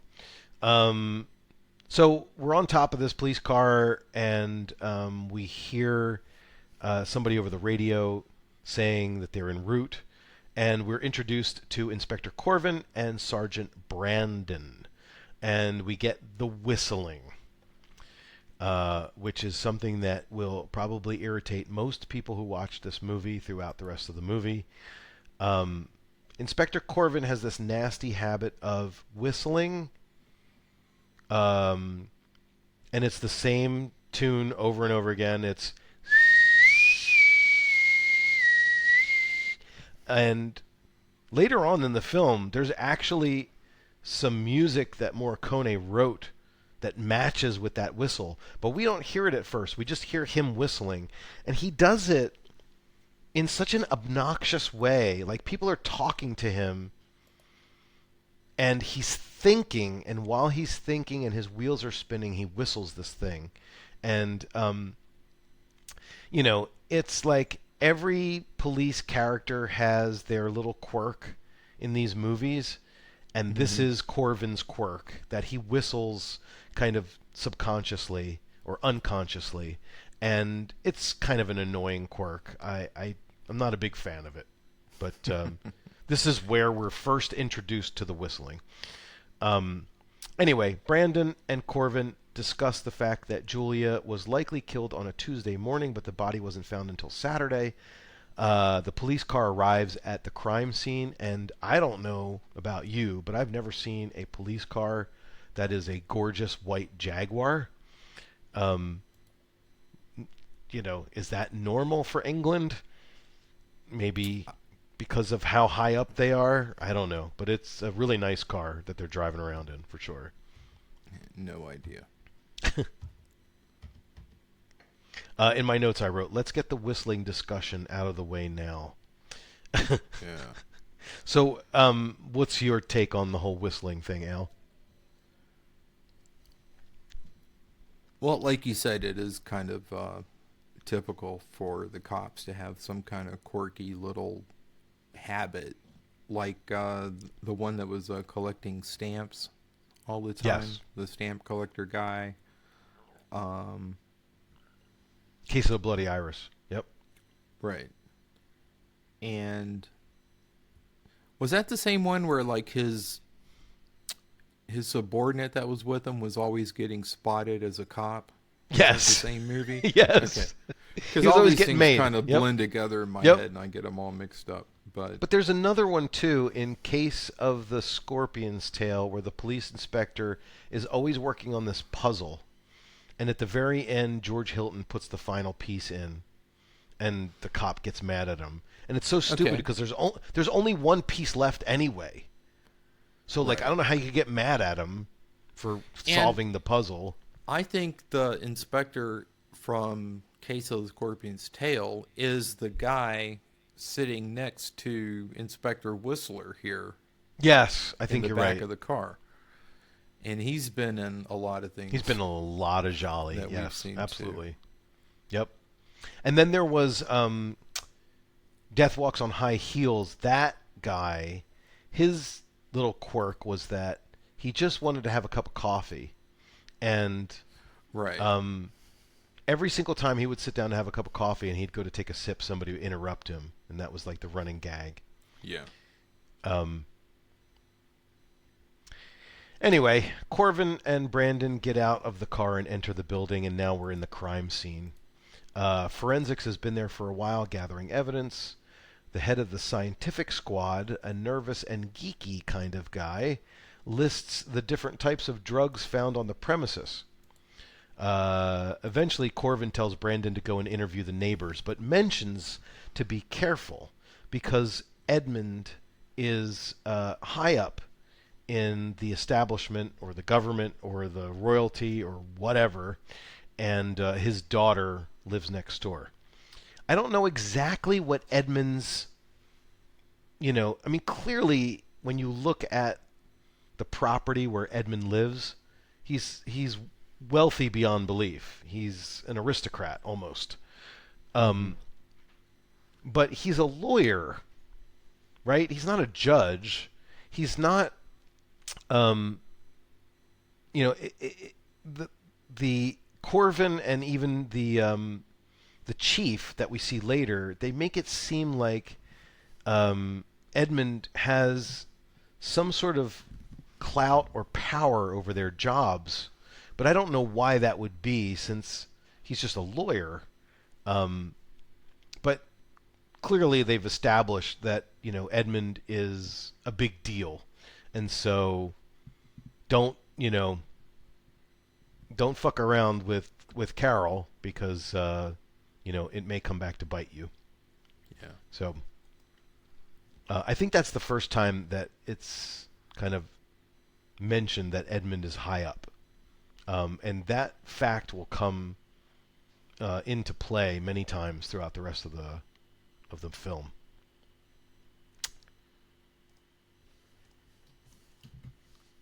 So Brandon goes to the Hammonds and questions them. I love this scene because of the camera work that Fulci does here, and I don't know if we can credit Fulci or we can credit the cinematographer, but Brandon appears pacing around the living room. It's Carol's flat. We've got Carol, we have Joan, we have Deborah, no Frank. They're all sitting in separate spaces. He asks if anyone knows or knew Julia, and Carol says, certainly not. But then Brandon throws Carol a look, and she starts to hide her eyes a little bit. Joan mentions the word murder, and then Brandon says, well, I never said it was a murder. And she's like, come on, dude, there's the murder squad is here. There's all kinds of police here. But this scene, I just love the camera work, and it's done so well. Like, Brandon continues to pace around the living room and explain some of the details of the murder, and they do several cuts back to Carol, who's looking anxious and paranoid, and at one point we see Brandon's face in a close-up, and he's walking and he's talking, and we zoom out from there to this wide shot of the room, and then as soon as Joan says something about a thunderstorm, Fulci or whoever zooms back in on Carol's face, again looking paranoid, and there's some out-of-focus flowers in the frame. All of those camera movements and all of those focuses were done absolutely flawlessly. Like, you go back and watch it, it's just unbelievable how well this was done. And the only reason I know this is because I've seen how bad it can be done in other Giallo films. So, like, I appreciate how well it was done by knowing, how, I guess, how difficult it is to do. But Brandon eventually decides to leave, but the scene lingers a little bit on Carol as she remembers the night in question with Frank out of town, the night that she dreamed of murdering Julia.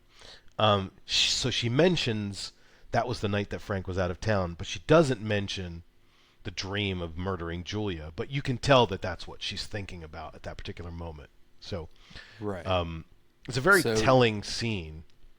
Is she planting the seed of suspicion on Frank by mentioning, oh yeah, that's the night that he was out of sight, out of mind, or out of pocket. He wasn't here. Yeah, to deflect attention away from herself, knowing that she is the killer. That's a very interesting point to bring up, because what I just realized is that as the movie continues on, as much as you would assume that Frank and Carol are supposed to be in love and are married, they really don't have much interaction with each other for the rest of the movie. It's more about Carol and her father. Yeah. And Frank just, doing his thing. So, yeah, maybe she wants to throw that out there and be like, interesting. Frank was out that night, start building up the case for him. And if she's dreaming about Julia next door, and maybe it's not unrelated that he is seeking affection elsewhere, and it seems like she's sleeping alone, because it's not like she woke him up when she was having those nightmares and writhing in the bed. It doesn't even look like the bed is big enough for two people. Right. Yeah. It's kind of like, what the hell's going on? And it seems like she has her own room, because when she was writing in her little diary or whatever, and Joan came in, is that her room? Is that the same room that her bed is in? Who knows? Yeah, I think it is. Yeah. But, okay, so if we accept that she's making a point to mention, oh, that was the night Frank wasn't here, perhaps that would be because she's trying to push him into the box of suspects. Right. Could that also be not only just to cover her own ass, but to get back at him because she knows that he's having an affair? Yeah, maybe she knows. I mean, it's been Two we find birds out with later. one stone, right? Yeah, we find out later that this affair has been going on for 2 years. So Yeah. I don't think Carol is stupid enough to not know what's happening, right? Yeah. Yeah, interesting. Okay, so quickly we go to Edmund's office. Frank gets a call from someone telling him that Julia has been murdered and that Carol is very upset. I think it's Joan who calls him. And Edmund seems very concerned upon hearing this. But that's really the whole scene. We go back to the flat, the Hammond flat. Frank walks in, and Joan runs up to her. I'm sorry, Joan runs up to Frank and tells Frank that Carol turned her bedroom upside down looking for the fur coat. And then Deborah comes in and tells Frank that Julia was found with the fur coat next to her body. Now, I don't know which version you watched, but for me, both of those pieces of dialogue were in Italian without English. I guess they didn't have surviving English dub for that. Yeah, I noticed. I watched it with the English audio, but I did notice there were a couple scenes where it just plowed straight into Italian for like a minute or 30 seconds or something, and then cut back on. But as soon as that happens, they cut to Carol, and Carol is sitting at the dinner table. She's got this dinner plate, and she's trying to eat from, but she's very distraught. And again, Fulci uses this handheld shot for the dinner table scene. It's all shaky, and every time we switch from one person's face to another, the camera moves in that direction, and it's blurry, and I think it adds to the anxiety of the moment. And it finally culminates with Carol saying something like, "What are you hiding from me?" I guess because she's asking about the newspaper, and did somebody get the paper today, and all this other stuff. And I guess the paper has information about the fact that Julia was found murdered. So Frank tries to calm her, and then we get a phone call from Mrs. Gordon, who calls to speak with Carol. And in the background, it looks like her driver is getting dressed from some sort of sexual liaison that they had prior to her calling Carol. Mrs. Gordon tells Carol the details about the stabbing with the paper knife. She says, "No, I was wrong. It wasn't a strangling. It was the stabbing. It was the paper knife." And as soon as Carol hears this information, her face turns to shock, and she slowly drops the phone and hangs it up while Mrs. Gordon is still talking in mid-sentence. And again, another fantastic shot for the cinematographer. It's a close-up of Carol's face that slowly zooms out to this wide shot of all the characters in different positions standing up from the dinner table to look at Carol and find out what it was that she heard in this phone call. I think Joan is in the back, Deborah is in front of Joan, and Frank is in front of Deborah, and then Carol is in the front, and it's just all well laid out and paced, and you could tell that they rehearsed these scenes, and that they rehearsed like where people were supposed to stand, and all that stuff, because it's really meticulously done from a visual standpoint. They all look at Carol, but Carol basically decides to leave the room, and doesn't say anything. And then we cut to Carol in her bedroom, and she's looking for the paper knife. And again, more handheld camera work, very effective for the fact that this is a very anxious time for Carol. She tells Frank that now the fur and the paper knife are both missing, and these details are exactly the details of the dream that she had. We see that painting of the duck again in the background. And eventually Carol just kind of collapses into Frank's arms, hysterical, and saying, "Help me, Frank, help me, Frank." So, again, knowing what we know about what really happened, this is a big act. However, it's not entirely an act because now she's upset about the fact that she might get caught. Although, if you left the fur coat and the scarf and the letter paper opener behind, you kind of should get caught. Yeah. Like I don't know what the, as far as what Carol's ideas are about how she's supposed to get away with this, it's a little far-fetched. I guess a cover for that would be that Julia's place was the den of iniquity and there were all those drugs bouncing around. So maybe she just took a toke or two and oops, I left my coat. Oh Yeah. shit, where's the knife? But she's always kind of maintained that she doesn't know who Julia is and never met her. So Yeah. she's going to have to admit that she knows her more than she's letting on.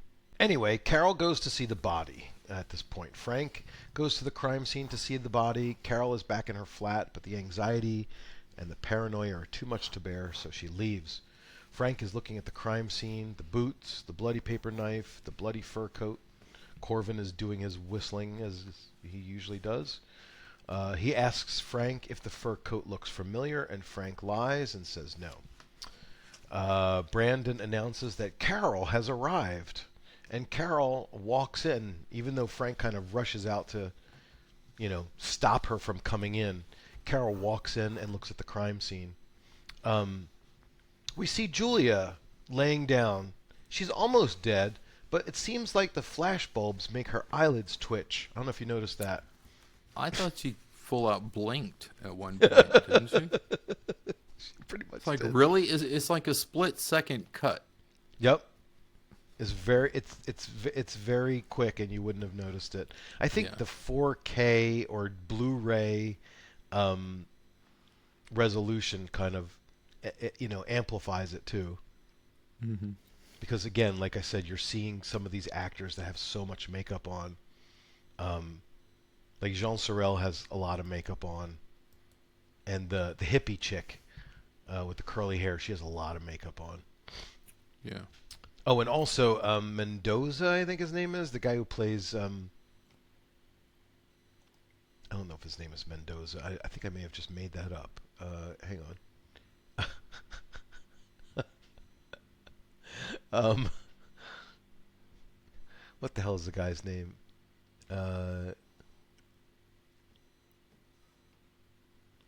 Sergeant Brandon. Oh, no, it is Mendoza. Look at that. Alberto de Mendoza, who plays Sergeant Brandon. He has a lot of makeup on, too. Anyway, so Julia, again, Carol hides her eyes. She can't take the scene. It's too much to bear. But then she secretly looks up at the spot where she remembers the two hippies were sitting. And then she faints. Come on! Pick her up! Get her out of here! She shouldn't have been here. It's too much for her. Then we have this amazing, gorgeous outdoor scene at Edmund's palace. His estate. He's walking with 6 or 7 different dogs at the same time. And it seems really interesting that whatever it cost them to secure this location for this shot, it's only about, I don't know, a minute long, maybe less. It's great. I think it's gorgeous. I would have loved to have seen more of it, but basically it's just Frank and Edmund walking on the grounds, and Frank suggests that someone is trying to gaslight Carol. And Edmund basically just says, I don't understand any of this. None of it makes sense. And if you came to me with this case, I'd throw it out. But because it's my daughter, I have to pay attention to it. So then we're in the chief's office. This is the one and only time we see Chief McLeod. What a name. They discuss the case, and then there's this little gag with the little rotating tabletop. Did you notice that? Yeah, when the girl brings the drinks in. Yes. So one of Right. them is a glass of wine and one of them is a coffee, but they're aligned to the wrong people, and the chief um, gets this look on his face, and he looks up at her, and then he switches them because it was the chief who wanted the coffee and Corvin who wanted the wine. Um, Yeah. Like she and, assumed he wanted the alcohol instead right. of the coffee. And I like that. I was wondering if they were going to do more with McLeod, but they have so many characters at this point. We never see McLeod again. Right. Now Corvin is convinced that the fingerprints on the paper knife and the fur coat can lead to the murderer, who he thinks is a woman. I think he thinks that because of the fur coat. It's a woman's fur coat. Now we could certainly start talking about gender roles and the fact that these things were being challenged in Giallo films a lot. Like, hey, the murderer isn't really a man, it's a woman. But it doesn't really go anywhere with this one.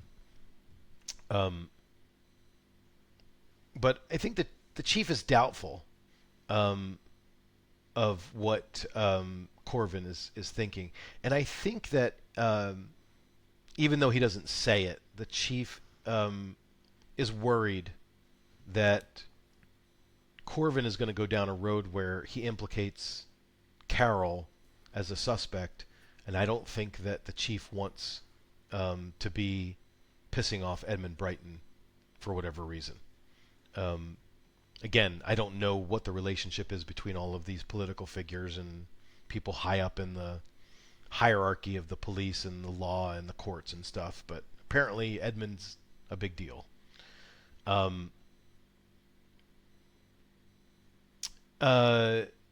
He mentioned that the chief mentions that the cleaning lady didn't recognize the boots, but Corvin debates this. He says that they were brand new, the soles hadn't been worn, and so she probably never saw them before. While they're debating this, a call comes in telling them that the suspect that they had apprehended has confessed and is a man. So now we go to the confession of Harry Smith, who the very first, I'd say the first 3 times that I saw this movie, I thought was the same guy as the redhead hippie. But then it turns out he's not. So, did that confuse you at all, or did you see them It did. as being different? I thought it was the same guy, but I guess it's not. I don't All know those why Brits look Fulci the does same. things like this. Yeah. Like a lot of these Giallo directors, they put people in their films that look the same, although they're supposed to be different, or they have the same name or sort of the same name, Yeah. and you get confused. Anyway, we have Harry Smith, the chief, who's also referred to as the superintendent, sits down and questions the suspect. Harry said that he did it to avenge his brother George. He says that he saw her with the boots and the fur coat. But then he says he stabbed her with a dagger. And as soon as he says that, the police kind of realize that he's lying. I guess because of the forensics, right? They know that there's a paper knife, and the wounds match the paper knife. It wouldn't have been a dagger. Well, they don't- found the paper knife at the scene, didn't they? Yeah, think but I one mean, of you the could still stab somebody with something else and leave the paper knife. Yeah. I guess the idea here is that they know that the wounds that were made in the body were done by the paper knife, and as soon as you say dagger, they know that he's telling a lie. Well, there would be blood on the paper knife too, right? Right. Unless she had the forethought to wipe the blood off, but then the back thought to leave it there along with her coat. So Well, and he even says, "Oh, I put the paper knife to just to confuse the issue. I put the paper knife there to screw Right. everybody up." But they don't believe him, and they escort him out and set him free. And the chief tells Corvin to go back to work. Corvin then fires the detective who brought in the suspect, because at the very beginning of the confession, he says, "Did you check for fingerprints?" And he's like, "No, he's confessed. We don't need this. We don't need fingerprints." And in my notes I have, what point does this scene serve other than to fill 4 minutes worth of time? I don't know. And the Right. weird thing where he pulls out the test tube and he says, "Look, I have her Oh, guts." yeah. And I've got her guts in a test tube, yeah. it's like, I guess it's just whatever. another one of the things that Fulci wanted to do to just make the movie shocking, because there's a bunch of shocking things in the film. Yeah. And something that seems like it might be a seed planted as they're leaving that office. Our main inspector turns to this young, kind of blonde-haired guy and says, "Get back to animal welfare." Yeah. Right. But then later we see that scene with the dogs. With the dogs. Yeah. Yeah.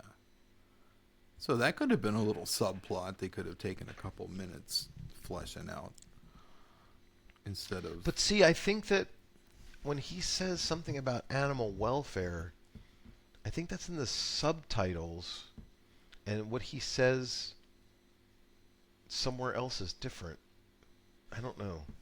Like what he actually says in the audio is different than the animal welfare thing. I don't know. Just scrolling through it with I the can't subtitles. remember, to be honest with you. So. Oh, I'm at that scene right now. Hold on. I can tell you. You.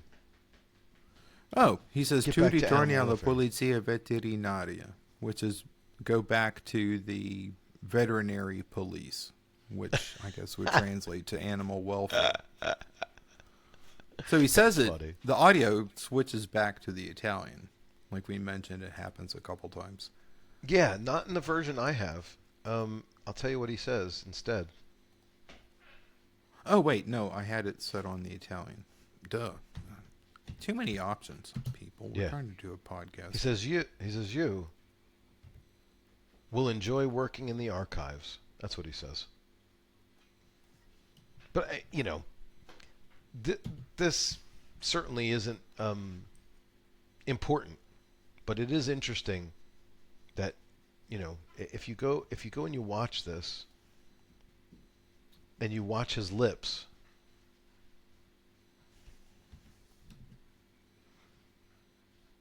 that's what he says in English. His lips match. You will enjoy working in the archives. Yeah. But the subtitles show him saying, "Go back to animal welfare." Okay, so I'm thinking the subtitles, we talked before about how sometimes the subtitles are based on the translated script as Translation. opposed to the original audio. These subtitles were based on the Italian, well, the original Italian audio. Right. Which makes me wonder, why would they, I don't know. I mean, if we're just sitting here watching it and I'm thinking, okay, he said animal welfare or the polizia veterinario, and then later we do see the dogs, that at least establishes some idea of a connection. Right. Right? But then But you're probably thinking for too them much to have into filmed it. it in English and them saying, "Enjoy working in the archives." Right. Somebody went through the trouble of making it completely different in Italian. Yeah. It doesn't. But, It's weird. It really is weird.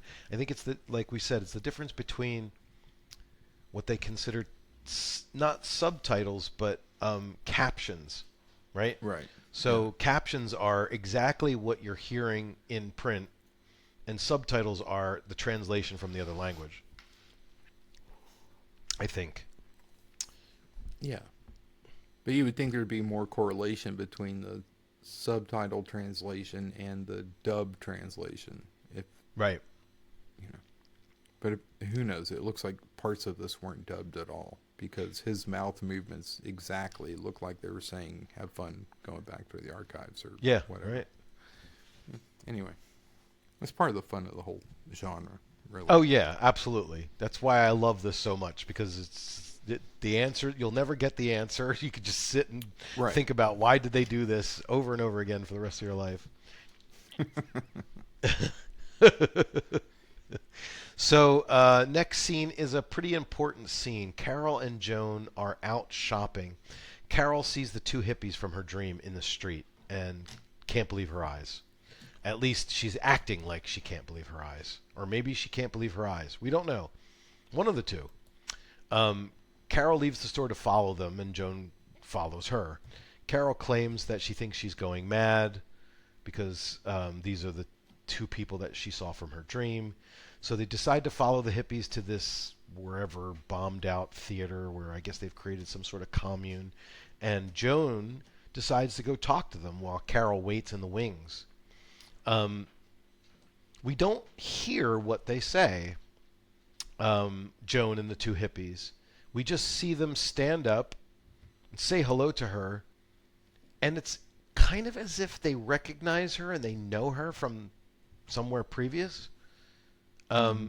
She then points to Carol, and they look over at Carol, but they don't really seem to acknowledge her at all. We find out later that they told Joan that they don't know who she is, but they don't explicitly say that at this moment. They basically just give some body language and visual clues that they don't know what she's talking about. So that's kind of the end of the scene. Joan goes back to Carol and said, I don't know how you could be so stupid. You probably just had seen these people going into Julia's flat some other time and made the association, and they showed up in your dream, and that's how they explained it away. Next scene, we have the head of the scientific team briefing the detectives. They discuss that the footprints were found at the scene, but there are no footprints anywhere near the murder. Corvin concludes that the murderer's feet were dry, and since it was raining that night, the only two things that could explain that were that they took their shoes off, or that the murderer did not come into this flat from the outside, but came in from the inside. Which is a big aha. So Brandon goes to the Hammond flat under the false objective to hand everyone a suspect photo to look at, but in reality he's collecting everyone's fingerprints. He gives a copy to the photo to everyone to hold and look at. Now, personally, I would be suspicious. Why didn't you just bring one copy of the picture to pass around? The fact that you brought 6 copies or 5 copies and handed each one to each person, that's a pretty blatant indicator that you're getting fingerprints, Yeah. from people. I mean, but, Yeah, never okay. take anything from a policeman without putting gloves on first. Exactly. And then it's just some random dude mugshot that, no one knows or has ever seen before that they're looking at. Yeah. So we cut to back to the forensics lab, analyzing the fingerprints, and we get another Corvin whistling moment where they find a match between Carol and the fingerprints on the paper knife. So The Carol fingerprints are exactly the same. They're exactly the same. Like they the match. two images are like carbon copies of each other. Yep. Kind of like one's a little bigger, one's a little. Okay. Nope. They just go like this. Yeah. Yeah. Yep. So the police arrest Carol. They take her to jail. Edmund visits her in the jail and says, I need you to be honest with me, not as your lawyer, but just as your father. And Carol says, I didn't kill her. And Edmund is convinced by that. He believes his daughter. Now, this is the one thing I do remember from the original Ciao Ciao episode when we were talking about this film. The idea that they could easily reach each other over the glass because it's not all the way to the ceiling. It's just, Yeah. high enough to cover your face.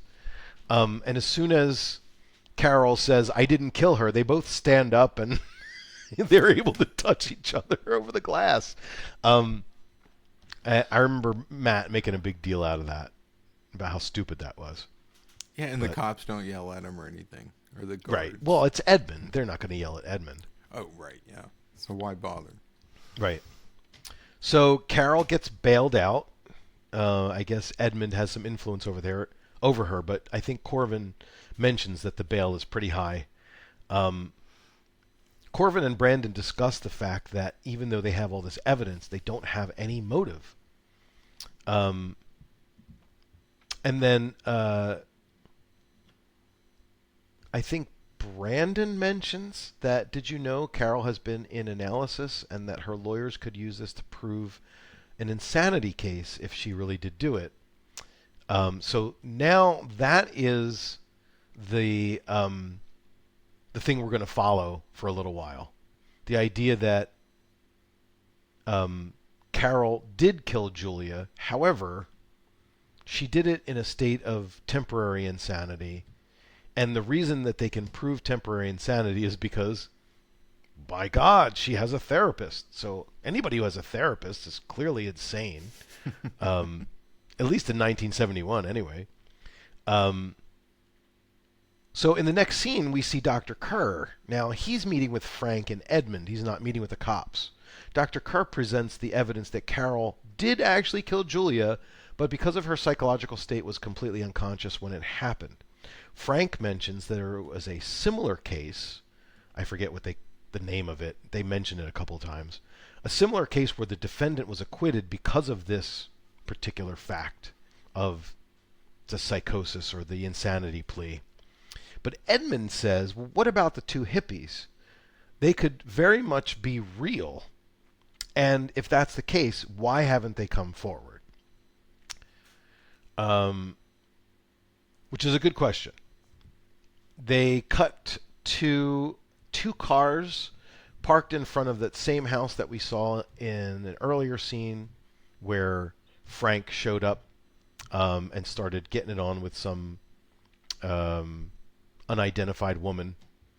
This time we see Frank's car and the hippie car parked in front of the house.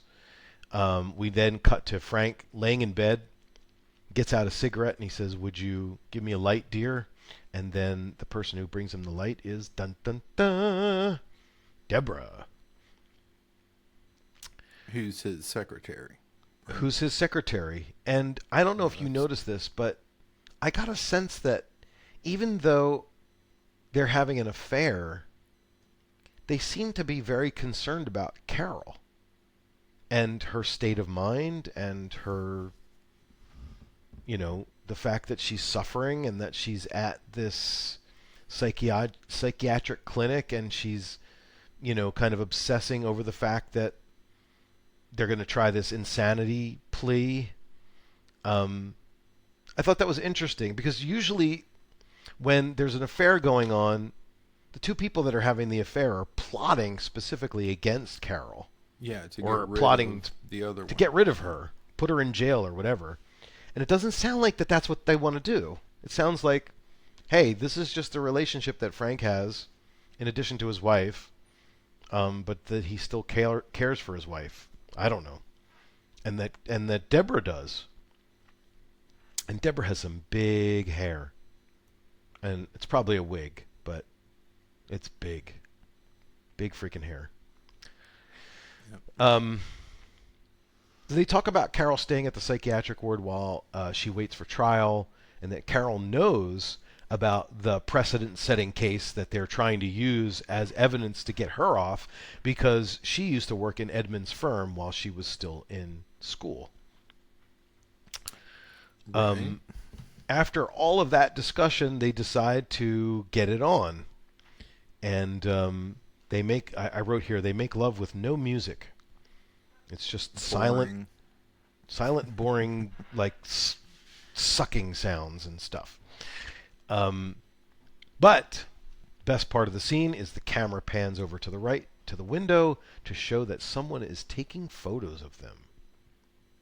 Now, knowing everything that you know about this movie, who took those photos?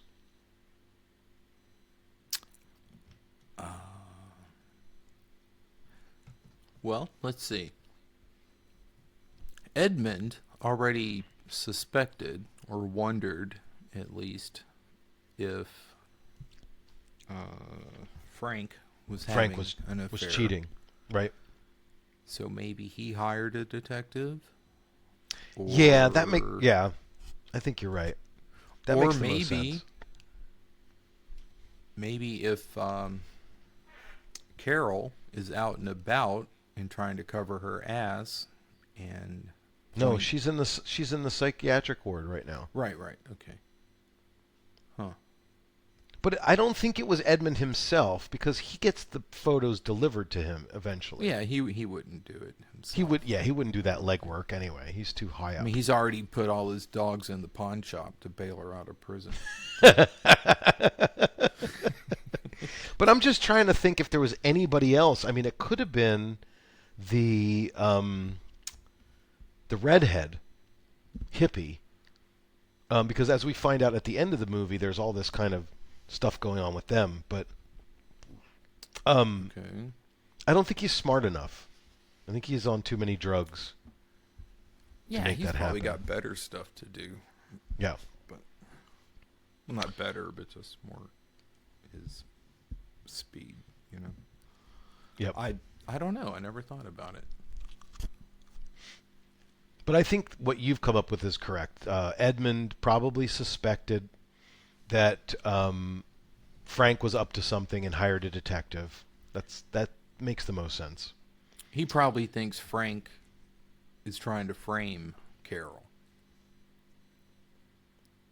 Right. Right. Does he know Well, that? Yeah, that's he knows he was supposed to be out of town or away from the house that night because he kind of Well, sent him. that's the next thing that comes up, right? Because I mean, I know we're skipping ahead, but at this point, what we think is that Carol really did it, but she did it in an unconscious psychiatric temporary state of psychosis, which is what they're going to use to try to get her off. But then it morphs into, no, Frank did it, and he's trying to frame Carol. But we didn't really get there yet, but that's the next one. There's just so many different, in this movie, there's so many different ways that they try to explain who did it and why they did it and what the motives were. But before any of that happens, we have to break, I think some people, when they watch this movie, they think that some of the things that Fulci does to break up all of the narrative that covers solving the case and going through the evidence is stupid and unrelated. But I kind of think it's nice that it breaks up all of the information. I think that they have a really good script with all of the twists and turns, but they couldn't necessarily just make an hour and a half movie with what they had. And I think that Fulci decided to turn this into something where, it's either Carol's going crazy, because at this point, that's what they're thinking, that Carol actually has some sort of psychosis. She's in analysis, and they reinforce that with this next scene. She's at the psych ward. She's sitting outside reading a magazine, and all of a sudden she sees the redhead hippie in the bushes. So she decides to run away and falls up the hill. I thought that was funny. When she starts running up the embankment and then trips and falls right into the hill. Yeah, that was great. Then she retreats into the house, but the hippie returns and he starts chasing her. She enters the clinic. There's a tight shot of the spiral steps that she walks up, which will be a complete contrast to the other spiral stairs that we see later. I think that what I wrote in here was that the way that this scene was edited, and then the hallways in this psych ward kind of make the scene feel reminiscent of the dream sequences a little bit. Exactly. Yeah. And so that is kind of a reinforcement of the fact that maybe Carol is going crazy. Maybe, this is going to be the thing that gets her off if she really did do it. And if she was having nightmares about a hallway that looks almost exactly like this hallway at the beginning of the film, does that mean she had already spent time in a mental hospital? I don't know. Because how would it get in her dreams if it wasn't part of her past? You know. Yeah. But yeah, I guess any long white hallway looks like another. But Yeah, it's true. It's like the back rooms. yeah. And I have to wonder about the security at this mental hospital, because she just gets up. Yeah, you're right. She runs up the embankment, and then she gets to that gate. The gate comes up to about here. You'd have to be a very unmotivated mental patient to just not hop over that thing. Exactly. And then she runs into this, nobody's out there keeping an eye on the patients. I think this is a very minimum security psychiatric ward. It's almost as if it's part spa, Yeah. because she's just allowed to sit outside and read a magazine. She's probably waiting for her colonic that's going to happen in the afternoon. Yeah. They should snatch her up and send her to Slaughter Hotel. Yeah, that's where the real psychiatric work begins. Right. Lots of dancing and lesbian encounters and Klaus Kinski.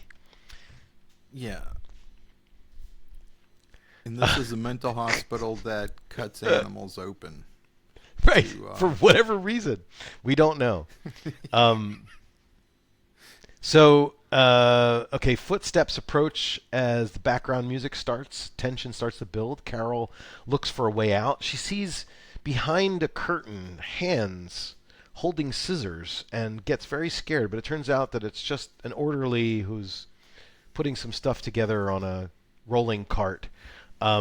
So she turns around and walks the other way, and then she enters the dog room. Dun, dun, dun. And again, this is really something that was put together for effect and nothing else. Shock. It's one of the scenes that was not included in many of the releases of this film. And it's basically three or four dogs that have been dissected and vivisected. I mean, they're still vivisected. alive. Yeah, vivisected. They're all connected to machines that are keeping their hearts beating and their lungs breathing. And you can hear their squeaks and howls and yelps. And I don't know if you have any details about this in your research, but I think I remember reading something about the fact that Fulci had to do something to prove that he didn't really kill the dogs. Yeah. He had to bring the special effects guy in. Yeah, speaking of animal welfare from earlier, he was charged with animal cruelty. And it cracks me up every time I see this, because that is so obviously a taxidermied head and plastic stuff and fake blood, and I guess on a cinema movie screen in 1971 without the benefit of Blu-ray and 4K and all that. Yeah. It might have looked real enough. But he was actually charged with animal cruelty, which is a huge deal here in Italy. Okay. Yeah. You can't even throw a rock at a bird on the street without risking handcuffs. Okay. But he had to go to court, and he brought in. Let me see. I had this marked in my homework. Where'd it go? I think his name is Carlo Rambaldi, who did the special effects. Okay. He had to bring him into the courtroom with, Carlo Rambaldi, accused of animal cruelty because of the scene with the dogs exposed with their bellies cut open. The director showed in court the prosthetics created by Carlo Rambaldi and was absolved. Okay. And a few years later, Ruggero Deodato would say, "Hold my beer." Yeah, right. No kidding. You think that's something? Yeah. The only difference is, if you're talking about Cannibal Holocaust or even Umberto Lenzi's cannibal movies, all of the animal violence in those was real. Yeah. But now we're talking about the fact that I think Deodato was charged with killing humans because of how real his film looked. His found that footage. Girl impaled on the pole. Yeah. Even when I saw that movie, I had to pause it, and it kind of cringed me to do that because it's not very fun to look at. No. But I was just, how the hell did they do that? Because the camera kind of goes around the impaled girl, doesn't it? Or something like that. Yeah. Yeah, All it does. I remember is not goes understanding how did they possibly do that? Because it comes out of her mouth and it, but it's you know, I have to say that when I was a younger man, I enjoyed watching Cannibal Holocaust, and as I've gotten older, I feel less and less of an urge to watch it ever again. I've seen it maybe 4 or 5 times, and I've even seen it in a movie theater on a big screen. yeah, And I think that I may be done. right. You know, it's just there's something about when you get to a certain age that, you know, I don't know, certain things just hit you a different way than they used to. It's like, Well, you know, I think I was at that age the first time I saw Cannibal Holocaust, because I'm pretty sure I was in my 40s already okay. when I saw it. But my senior year of high school, I did a Faces of Death marathon with my friends from the video store, But I've only seen Cannibal Holocaust once, and I once don't was even enough. think I saved it. I think I just watched it, and I was like, okay, check that off the box, delete. Right. I don't need to go back there. Well, it's really funny because there's 3 other cannibal movies that I go back to. One is called Cannibal Ferox, an Umberto Lenzi film. Zombie Holocaust, which is cannibals and zombies. And then there's another one called Eaten Alive by the Cannibals, which is also an Umberto Lenzi film, where he spliced in scenes from Man from Deep River into his own film. I think he was accused of some sort of copyright infringement there, but I don't have a problem with any of those cannibal films because they're so hokey and kind of silly. I mean, even though they're not presented as supposed to be silly, they still are. But Cannibal Holocaust is not. Cannibal Holocaust is like, it pulls no punches. It's just very matter-of-factly serious and disturbing. Yeah. And it's so matter of fact that it makes it creepier than if they're trying to play it up or hang a lantern on it. Yeah, You know? yeah, exactly. And I've heard it mentioned in discussions of being the first found footage film. Yeah, And I think at the time that would have made it even that much creepier, because it's totally.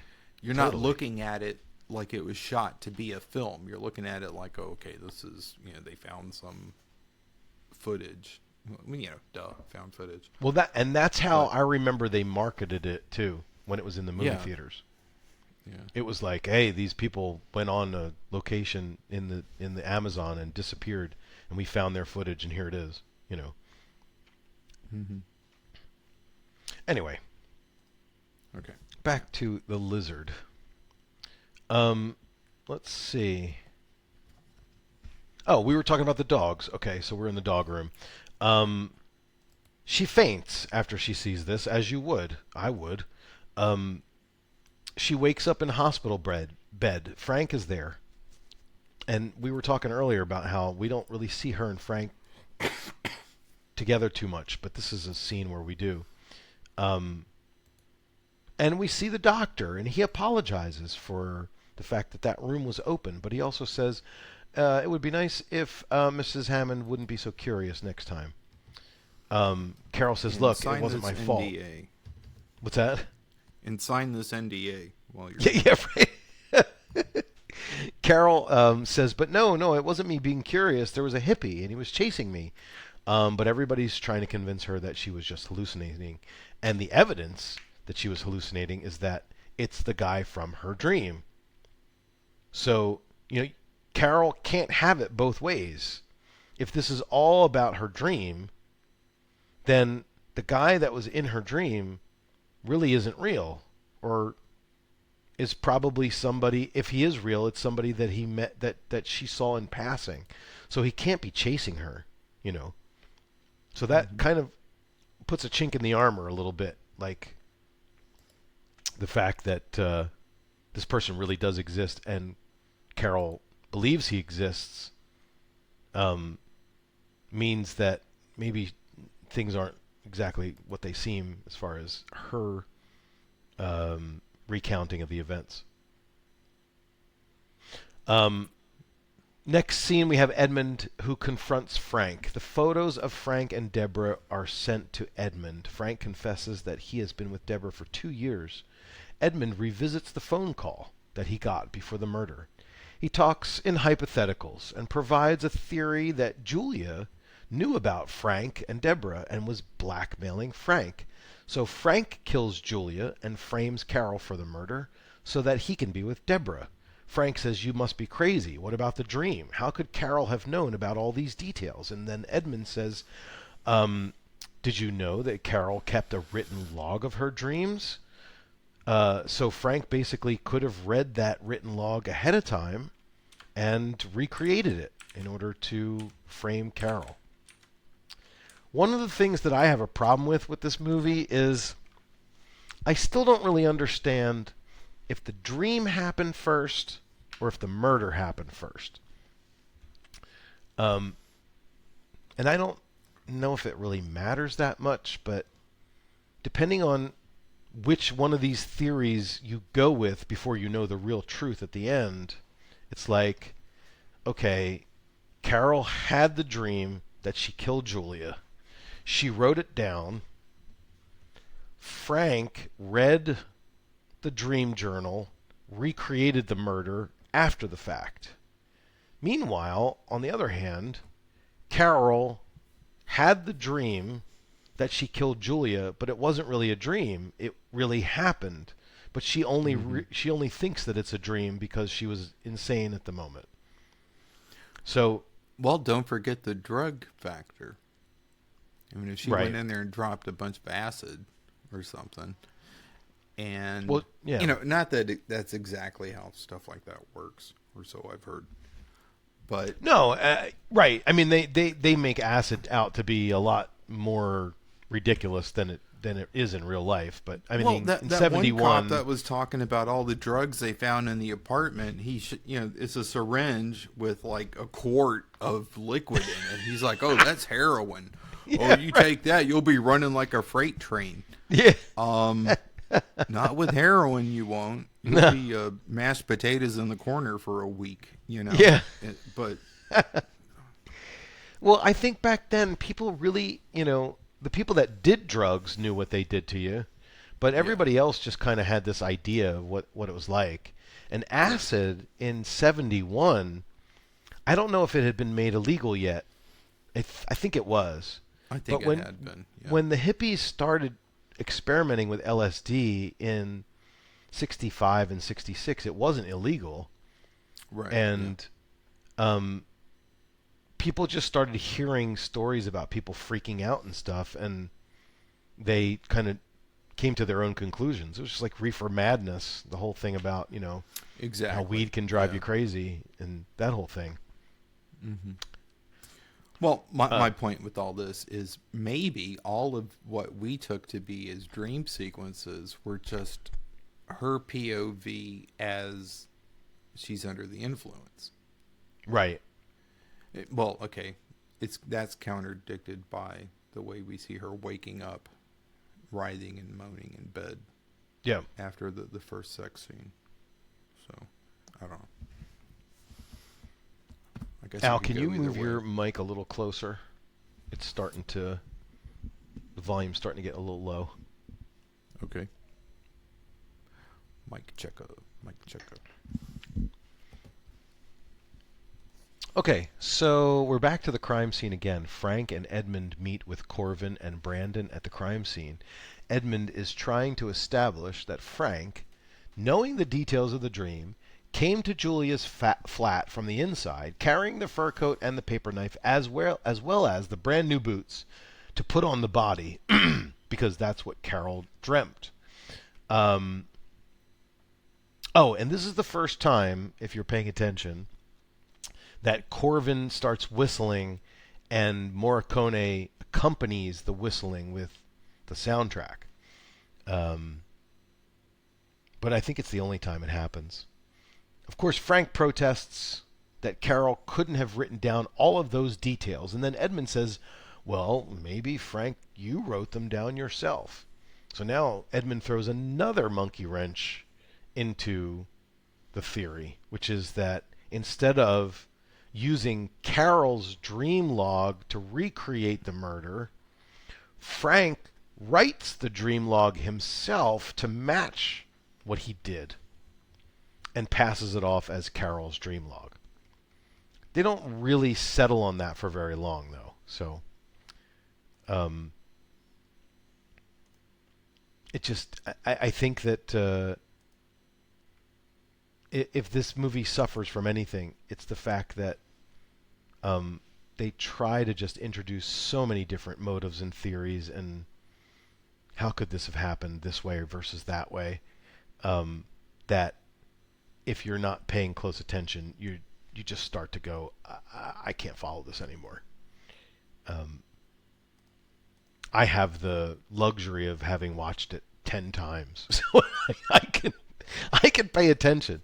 And when I had to write down the notes for this podcast, I mean, seriously, I had to go back a couple of times and go, what did he just say again? And sometimes look at the subtitles instead of listening to the dialogue. So it's a confusing film, that's for sure. Yeah. So Frank and Joan are hanging out, and Frank is looking through Carol's stuff to try to find the dream notes that Carol wrote to see if he can prove his innocence. And then he tells Joan that they have identified another suspect in the case, but they haven't named them, but that it's going to be him. And they never take Frank to jail, though, do they? He never really gets arrested. Because of all the stuff that happens after this. Carol's released from the hospital. Edmund takes her back to his house. Not her flat with Frank, but back to the estate. Carol goes horseback riding. And somehow the female hippie has followed her there. How did she get on the property? I don't know. I mean, How did she you would know expect... to go there? What's that? Yeah, how would she know? Yeah. I guess she knows that Carol Hammond is related to Edmund, and so that's where he lives. But if Edmund is as high up as he is reported to be, then don't they have security on the property? Well, Although maybe Carol is riding outside of the bounds of the property. Who knows? his guard dogs are at the pawn shop. So. Yeah, I know. They're not around anymore. It all ties together, man. It does. Makes perfect sense. So the girl hippie tells Carol, you don't know who killed Julia, but I do. And I'm going to tell you, but not right now. I want you to meet me at the church at 4 o'clock, and then you can find out who killed Julia. And that brings us to the new Giallo score point that I've added. Yeah, I got something to tell you. I'll tell you later after I've been killed. Yes, and I call it... I had to come up with a good name for it. You could tell me if this is not a good name. It's called The Doomed Lead. Okay. That's the best I could come up with. It's basically like, it's a lead, but by the time you follow it, the person who is going to supply you with the information is dead. Now, in this particular case, that's not what happens because we're talking about the female hippie. But in most Jolly, that's what happens. So, the doomed lead. Well, as soon as she says that, I'll tell you later, or meet me at this other place, and I'll tell you. We're kind of primed to expect that. Yeah. There's no way that's going to happen because that something bad is going to happen. Yeah, Yes. as soon as you say that and walk away, you're dead meat. Yep. Yeah, doomed lead sounds good. Okay, in the next scene, and this confused the shit out of me, there's a person on a motorcycle with a motorcycle helmet and goggles who's riding through the town. I think that's Joan, isn't it? I think that's Joan too. However, in the very next scene, Carol arrives at the church where she's supposed to meet the hippies, and there's a motorcycle that's already parked there. Yeah. Carol walks into the church. The motorcycle is parked outside. Carol goes inside. This is a great scene. Like, this whole sequence, which is probably the longest sequence in the whole film. I've got it at 11, almost 12 minutes long. Carol goes inside. She gets locked in. Tension mounts. Music starts. Carol seems to be in some sort of catacombs, like underneath the church. And someone in a motorcycle outfit is following her with like a dagger. And so I was confused about, is that the person who was riding in the motorcycle in the scene right before this? Or is that somebody different? Well, let's see. That's a white helmet with a blue stripe going down. Oh, are the helmets different? And the helmet of who may or may not be Joan riding the motorcycle. Oh, it is the same helmet. Is it? Yeah. Okay. So maybe that was put in there on purpose to throw you off. So this cat and mouse thing starts, and Carol escapes through a door, and then we have this other spiral staircase. It's extremely wide this time. They've got these generators running at the bottom. It's very noisy. But then Carol finds herself inside the empty church. Motorcycle man is in pursuit. Carol climbing up into the rafters, but accidentally falls and bumps into the button that starts the pipe organ playing by itself, which, of course, alerts the motorcycle man that she's there. Chase ensues.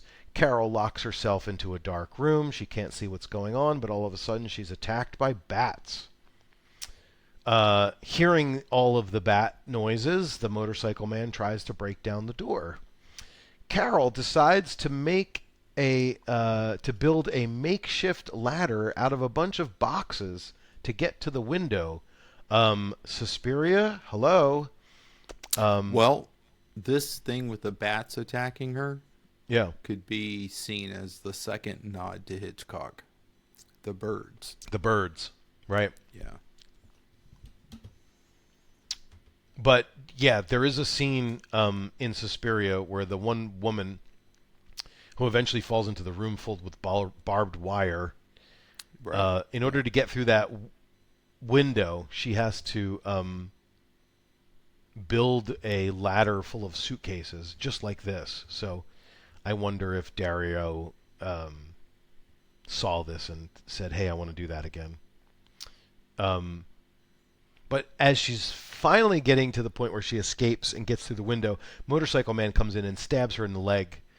She knocks off his helmet, and it is the redhead, the male hippie. The hippie guy. Yeah. Carol escapes to the rooftop, but once she gets up there, she's absolutely exhausted and collapses.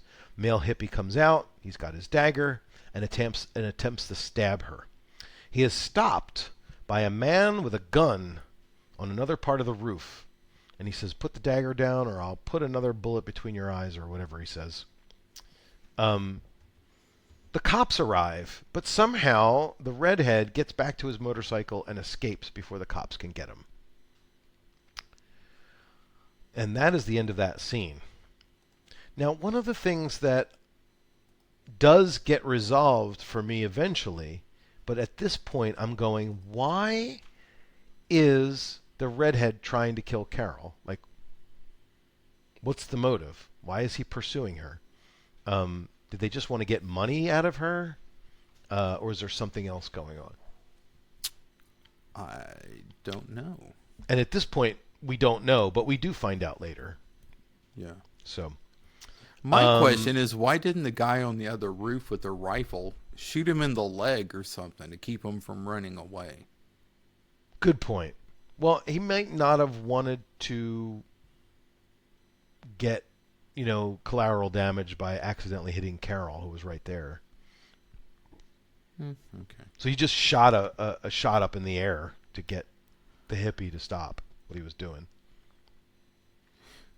Okay, then we see Joan showing up someplace wearing bike leathers and a helmet that looks exactly like the same one redhead hippie guy had. Exactly. I mean, why would you do that? they must shop at the same motorcycle place. It's the same stupid reason why the guy who came in and said, "I did it to avenge me brother George," looks exactly like the redhead. Like, it's just... Right, yeah. I don't know if they do this shit on purpose or not, but it's just to confuse the shit out of you. Yeah. So Joan arrives at the flat where the female hippie is hanging out. She also has a motorcycle helmet. The hippie says she's painting. And basically, she's throwing knives at a canvas, and the effect was probably better received by theatrical audiences than it is when you watch it in Blu-ray. But basically, there is paint behind the canvas that explodes when the dagger lands into the canvas.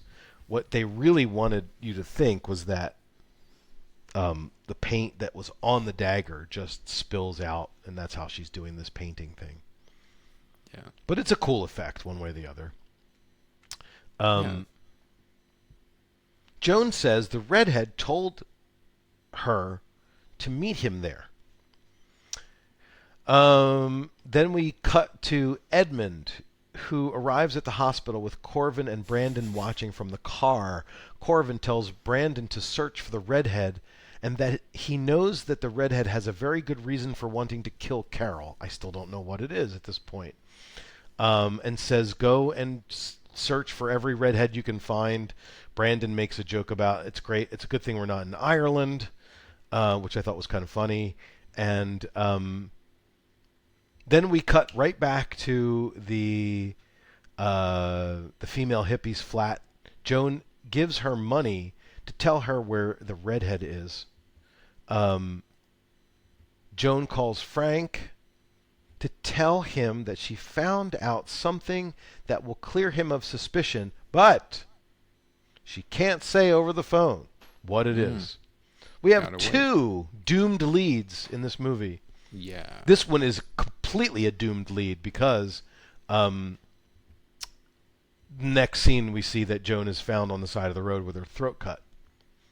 But let's not forget that while Frank is talking to Joan on the phone, Edmund is on the other end eavesdropping. So that's important. So Joan is found murdered with her throat cut on the side of the road. Frank is there to identify her. Meanwhile, Carol and Corvin are having a meeting at Greenfield, or whatever the fuck the estate name is.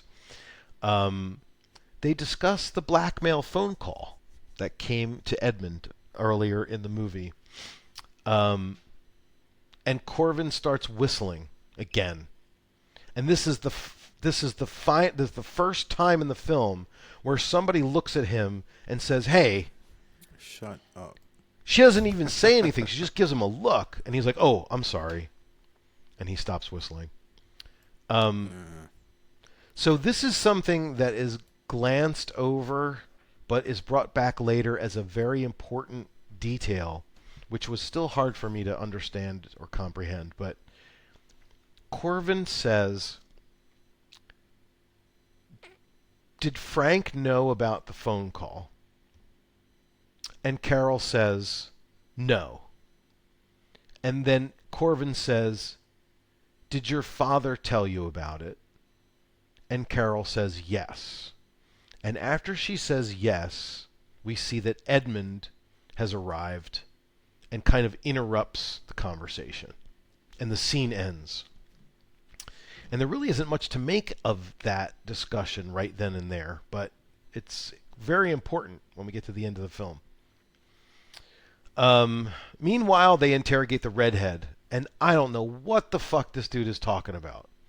They say something about getting the keys from the hunchback at Alexandra Palace.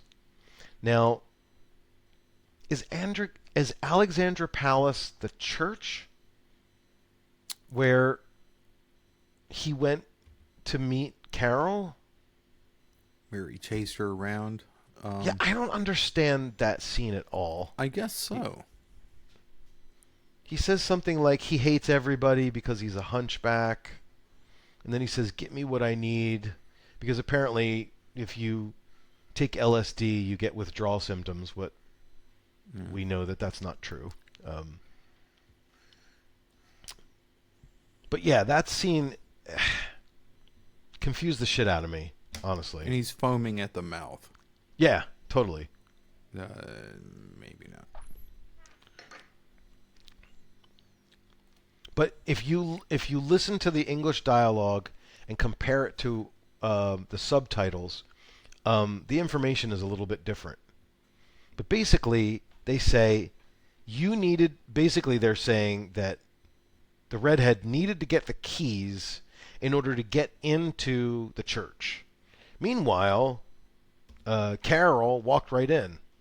So I guess he was there already and unlocked it so that Carol could get in.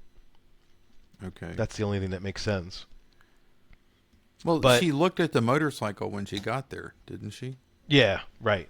So But I he guess got the there fact that before- the fact that they caught the redhead was because the hunchback who gave him the keys squealed on him, and that's why and squealed on him and said, "I know where he is," and so that's how they got him. That's as far as I'm going to go with trying to figure that part out because it didn't make any sense. Everybody knows the hunchback. Everybody knows him. He's a hunchback. Can't miss him.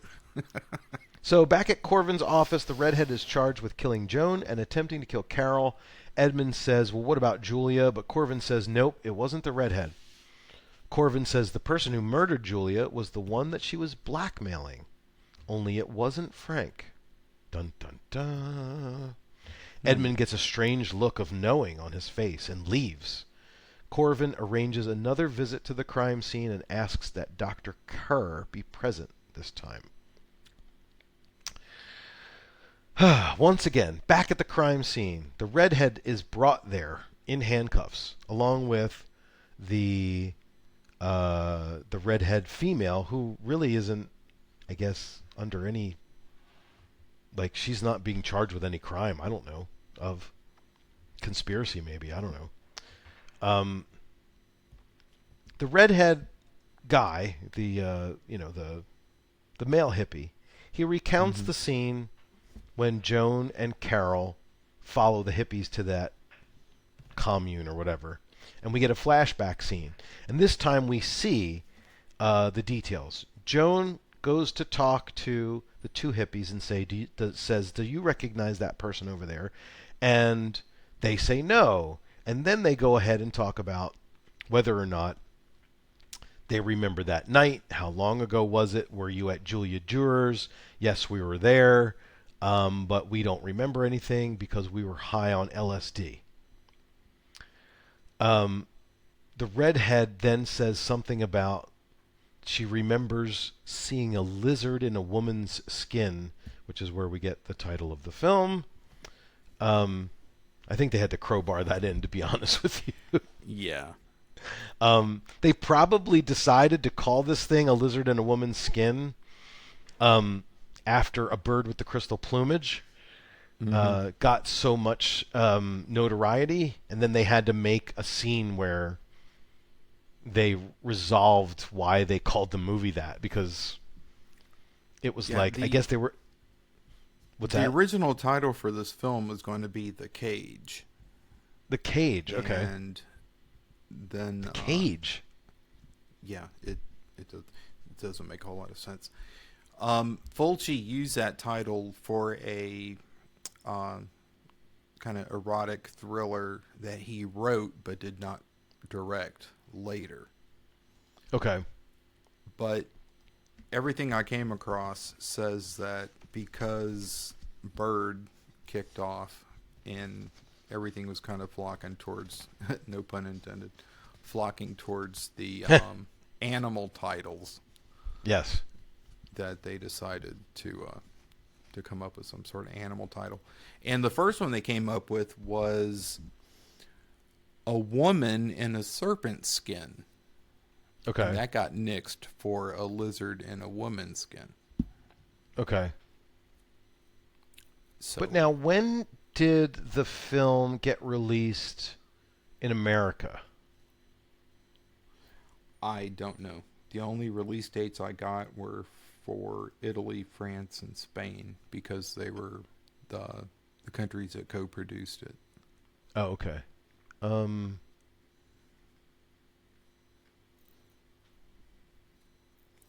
Let me just check. But from The reason everything why I I looked bring- at, oh. there was no other title for this film. I mean, there were like, Well, you know... in the United this- States, it was known as Schizo. Okay. But that's actually a reissue title. So it was according to IMDb, it was released in October of 1971 in the States, and it was released as A Lizard in a Woman's Skin in the States. But it was re-released as Schizoid. I think maybe it made a second run. In the drive-ins and stuff, and they retitled that Schizoid. Yeah. Could be. So, yeah, you're right. I think that all of the pressure to make a film that used an animal title, I think Fulci succumbed to that marketing, and then they had to crowbar in an explanation towards the end of the movie. So once they found out that Julia had turned up dead, they thought that maybe they had killed her and didn't remember. And the only person that they told that they were there that night was Joan in that flashback that we just saw. Mm-hmm. So once Carol was released and a new suspect was reported, they thought maybe that they were going to get caught and that the new suspects were them. So they attempted to get rid of Joan and Carol, who were the only two people that knew that they were at Julia's that night. But the only little minor detail is that at the beginning of the scene, they talk about how we don't pay attention to the news and we don't read the papers. But then they go and say, we found out that there was a new suspect that was being reported. So, which is it,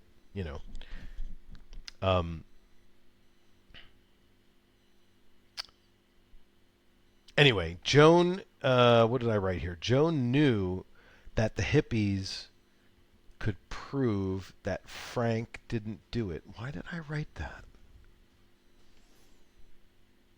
I was scrambling to finish my notes at the end, so. Joan knew that the hippies could prove that Frank didn't do it.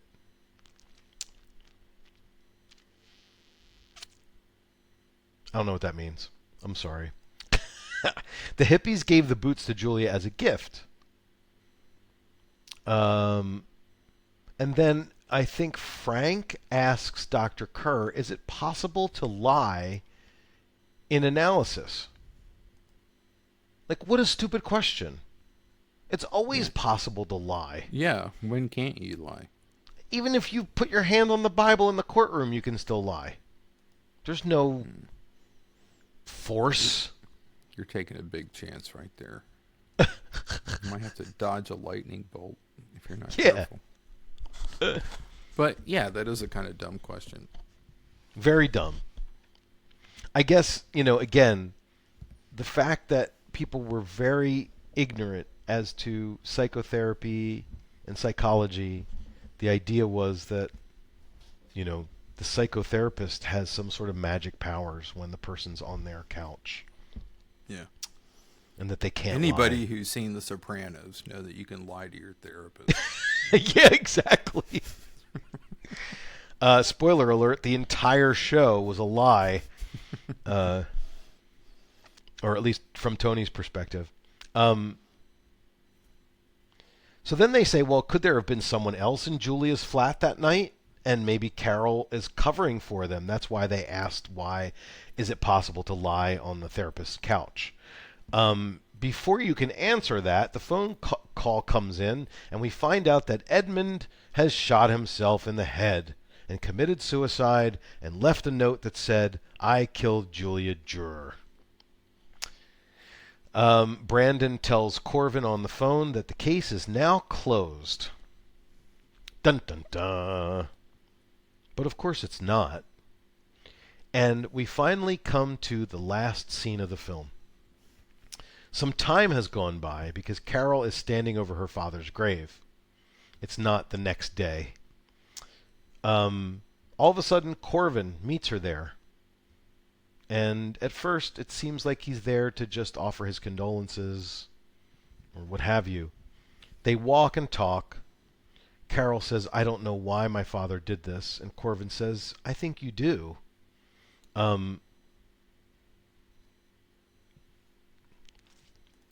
So this is the part that's really confusing. It has to do with the phone call, again.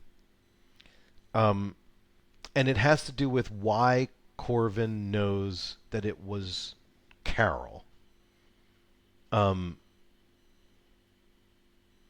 Corvin explains with another flashback, and we see this flashback where he asks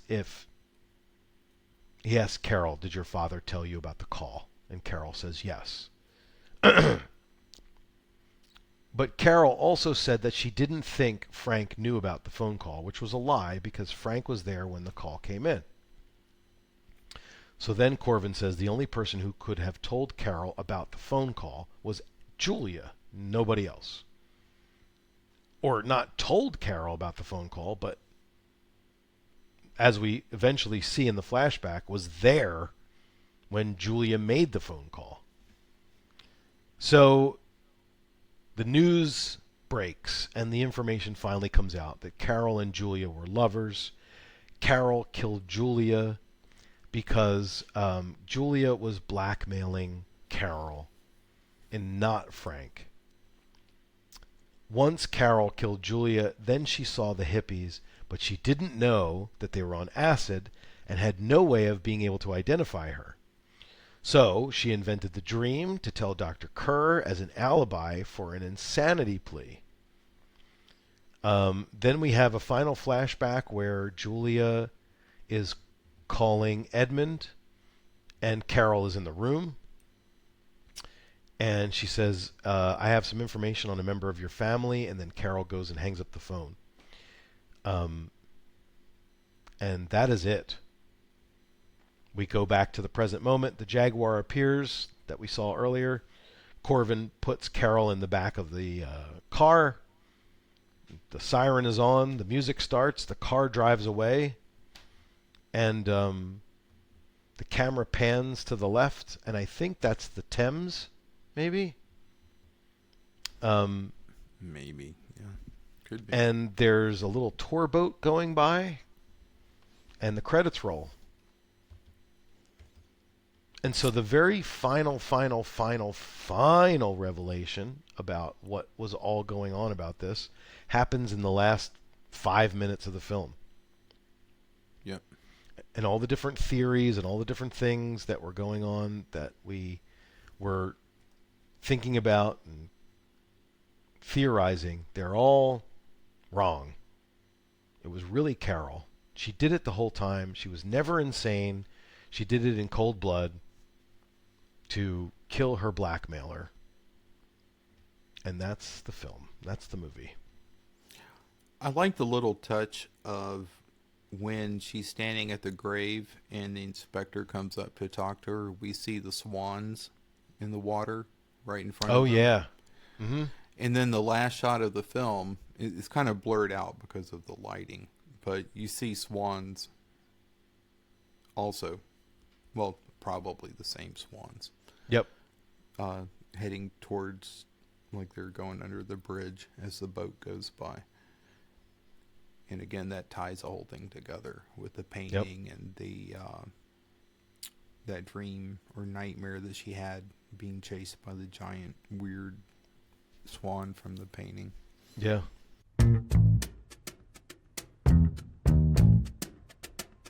Before we have our final thoughts on this, I want to go through the Giallo score real quick. We have an Italian director. We have a hidden identity. I don't want to say that there's an amateur detective, really.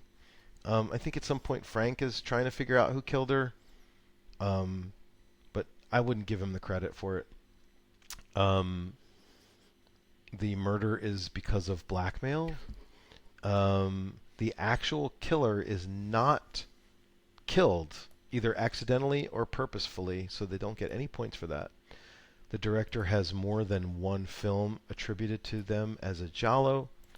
A body count of 3 or more, that would be Julia Drewer, as well as Edmund, as well as Joan. Okay, so we got that. Flashback revelation, yes. A mistaken identity, yes, because before the very last scene, everybody thinks that it's Edmund. Now, more than one killer or an accomplice, that actually isn't... I wouldn't give the credit for that. If we're talking about Julia Drewer, there is another killer, but that killer kills people. It's the redhead. I don't know. What would you do there? Would you say, Okay, yes, so there's more than... Who was it that killed Joan?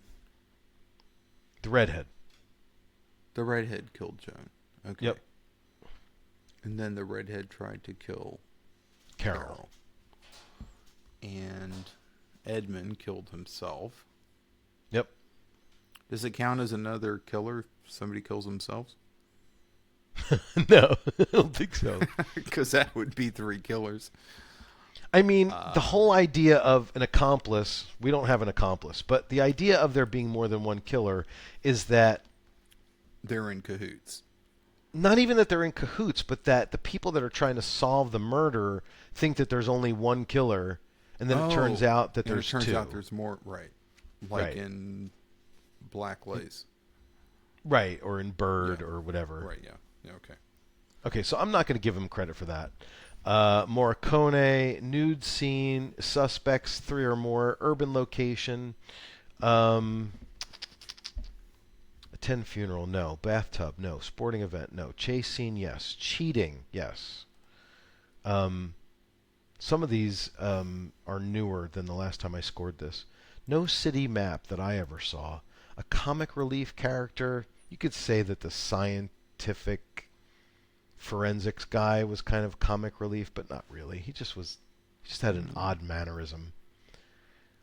Nobody died from falling. I don't remember seeing any dolls or dummies or a foreigner.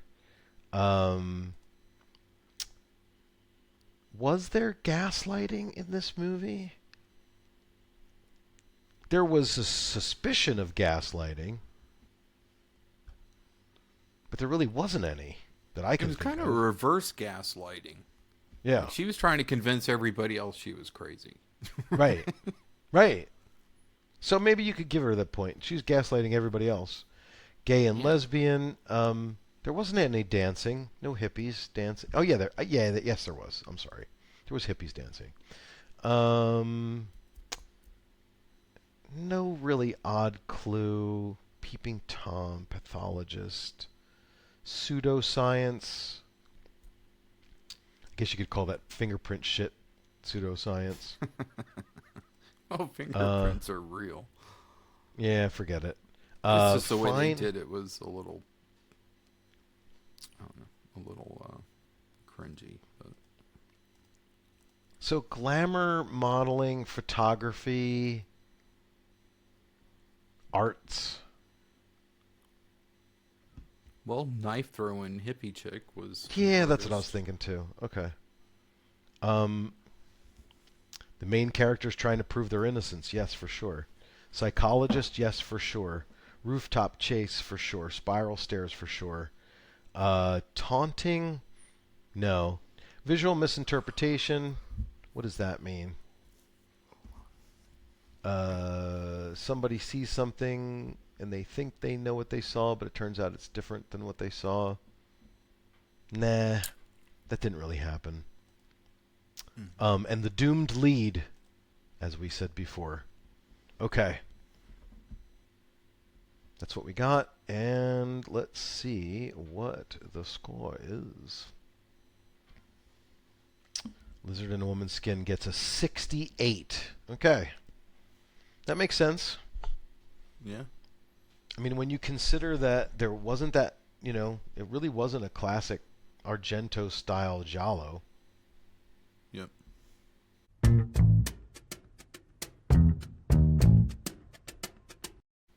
Now that I've been through it, ladies and gentlemen, and I've torn apart every last detail of every minute of this film, I still really think it's one of my favorites. I may need to take a break from it for a little while because of how deep I dove into it, but it doesn't really change the way I feel about it. So, but let's talk to Al, because Al really hasn't ever given us an opinion on his thoughts about this film. I like this film. I think I like Duckling a little better as far as Fulci. I like this one better than New York Ripper, which I never got that into that one. I don't remember too much about one on top of the other. I know I've seen it, but Right. it's not one that I think of a lot. So there are other Fulci films that I like a little bit better than this one. I think if I had to rank Fulci films, Duckling might be my favorite. And I like The Psychic and The Beyond, but those are, edging away from Jolly. Right. So yeah, I'd probably put this as my number 2, Fulci Giallo. Okay. That's fair. Because Torture Duckling is a very good film. Yeah. And I think that it really depends on what your stylistic preferences are. Mm-hmm. Because Lizard is very much urban, hippie, fast pace, a lot of information, a lot of detective work, and some weird dream sequences. It's very modern for 1971. Mm-hmm. Whereas Duckling is very rural, a little bit slower paced, a little bit more deliberate, and there's that whole subtext of the Catholic Church and the old sensibilities versus the new modern sensibilities that are at odds with each other, superstition and religion versus modernism. So I think that they're both very well done films, but it depends on what like I said, your stylistic preferences are and kind of what mood you're in. You might decide that, what if I'm going to rewatch one of those two, I'm going to pick Duckling because that's the kind of mood I'm in right now. Or I'm going to pick Lizard because that's the kind of mood I'm in now. Yeah. But yeah, those two, as far as Jolly, are at the top of my Fulci list. The Psychic, interestingly enough, if you go back and listen to our episode on The Psychic, Matt admitted, hey, I never really liked Fulci. I didn't like any of his Jolly that much. but I really like The Psychic.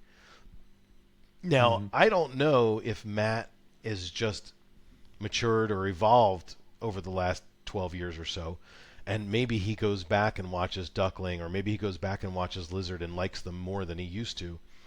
But, he was making a pretty good case for how good The Psychic is and how well thought out it was. So that's probably number 3 for me. New York Ripper being 4. One on top of the other being 5. One on top of the other is a pretty good movie. But it's just a little, I don't know how to describe it. It's because it's so early in the history, it has a different kind of feel than all the other ones. Yeah. And then once you get to Murder Rock, it's like, forget it. Murder Rock is terrible. Huh. I would never make anyone suffer through Murder Rock, and I suffered through it. So. Yeah, I was curious about it for about 5 minutes until I looked into it, and I was thinking, okay, I mean, that's 80s, right?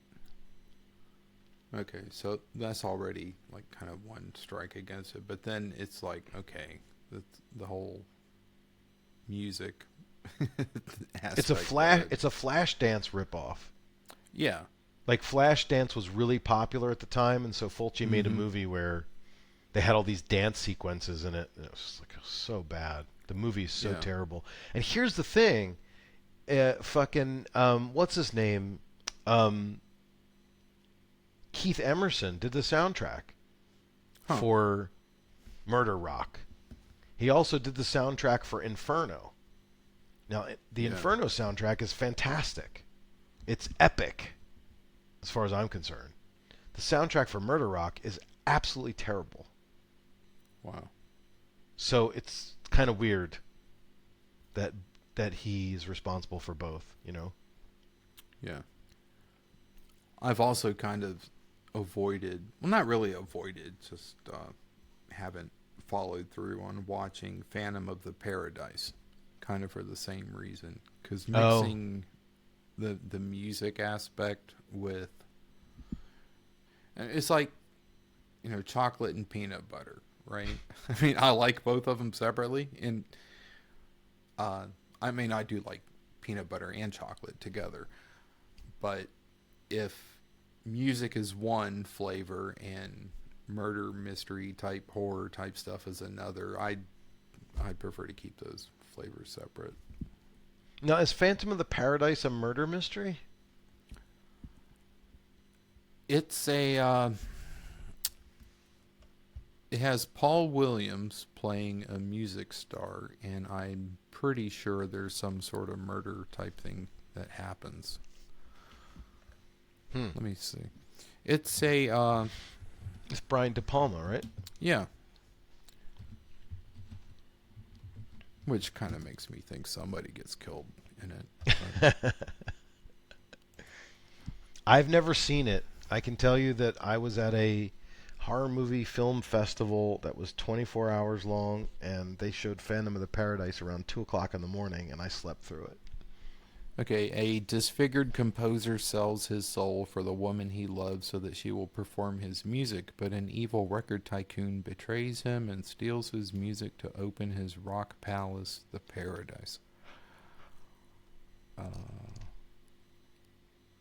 I mean, when I think of Phantom of the Paradise, I think of Rocky Horror Picture Show, and I think of Little Shop of Horrors. And maybe I shouldn't, but that's the association I've made. I don't know. Who knows? I might, I could watch it next week and think it's amazing. But if you asked Richard Glenn Schmidt, he will tell you it's one of his favorite movies of all time. Okay. So, well, there's a nudge. There's another nudge for you to watch it. All right. I don't mind Paul Williams. It's and Brian De Palma. I like a lot of his stuff. I don't think I've seen a movie of his that I just didn't like at all. Now, was Paul Williams the guy that was in the Smokey and the Bandit movies? Yeah, he was. Okay. But he was also a musician. Yeah. Right. He wrote Rainbow Connection, I think. Ah, okay. I knew he had some claim to fame. Yeah. I mean, he did other stuff too. But I remember seeing him on TV a lot in the 70s when I was a kid. Yeah. He's real short, right? Yeah, but at the time he was probably taller than I was. So. You're right, of course. All right, everybody. Well, that for... was Fulci's Lizard in a Woman's Skin. The final word. I don't know that you're going to find a podcast or two people besides us who spent more time talking about this film. Yeah. So you're welcome, everybody.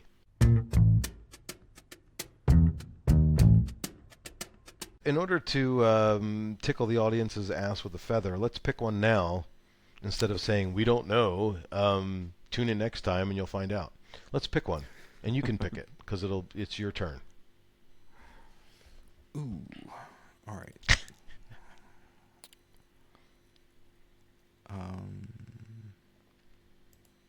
Let's do Eye in the Labyrinth. Eye in the Labyrinth. Yeah. That's it, ladies and gentlemen. The decision has been made. And the only reason I'm picking that and not Killer Nun is because I don't have Killer Nun, and Okay. I don't know how easy it is to find. I have a copy I can send to you. Oh, okay. Yep. But Eye in the Labyrinth, let's do it. All right. Coolio. So that'll be it for next time, everybody. And, it's been 3 hours and 50 minutes, and I did not ever mention how you can get in touch with us. So hopefully you're still listening if you want to get in touch with us. We can be reached at giallociao@gmail.com. This podcast, as well as most of the newer podcasts, can be found in video form at youtube.com at Giallo Ciao. The podcast itself is on Spreaker.com. We also have a Facebook group, the Giallo Ciao podcast. It's a closed group, request access, and you can get involved with us and get in contact with us.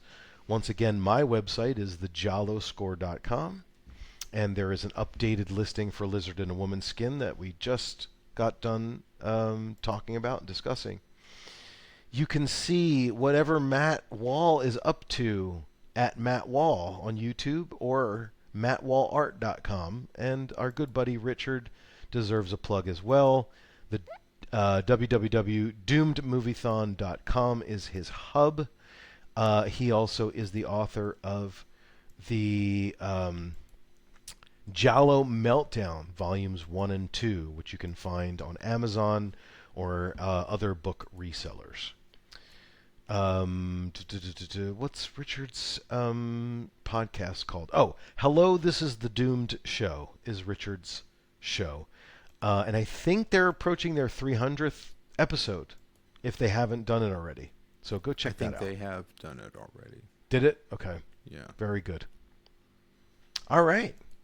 So that's all the plugs that's fit to plug. And Al, thank you for sitting in and going through this one step at a time. I appreciate it. It's like old times. I was feel telling like somebody earlier, I was like, well, we don't know if Matt's going to be there. If he's not, we might relapse into one of our 5-hour rants. But we didn't. We came in. We didn't go off topic, but we had a lot to talk about as far as this film goes. It's pretty packed. Yeah, it's pretty packed. And I feel good. I feel like a part of me, has reached a point that I was hoping to reach earlier, which is that I gave this film the attention it needed. So that's good. It's still one of my favorites. And one day when I do a top 5, I'm sure that it'll be in there. So, all right, everybody. Well, until next time when we do Eye in the Labyrinth, is that what we picked? I already forgot. Yeah. Until next time for Eye in the Labyrinth, ciao, ciao, everybody. Ciao, ciao.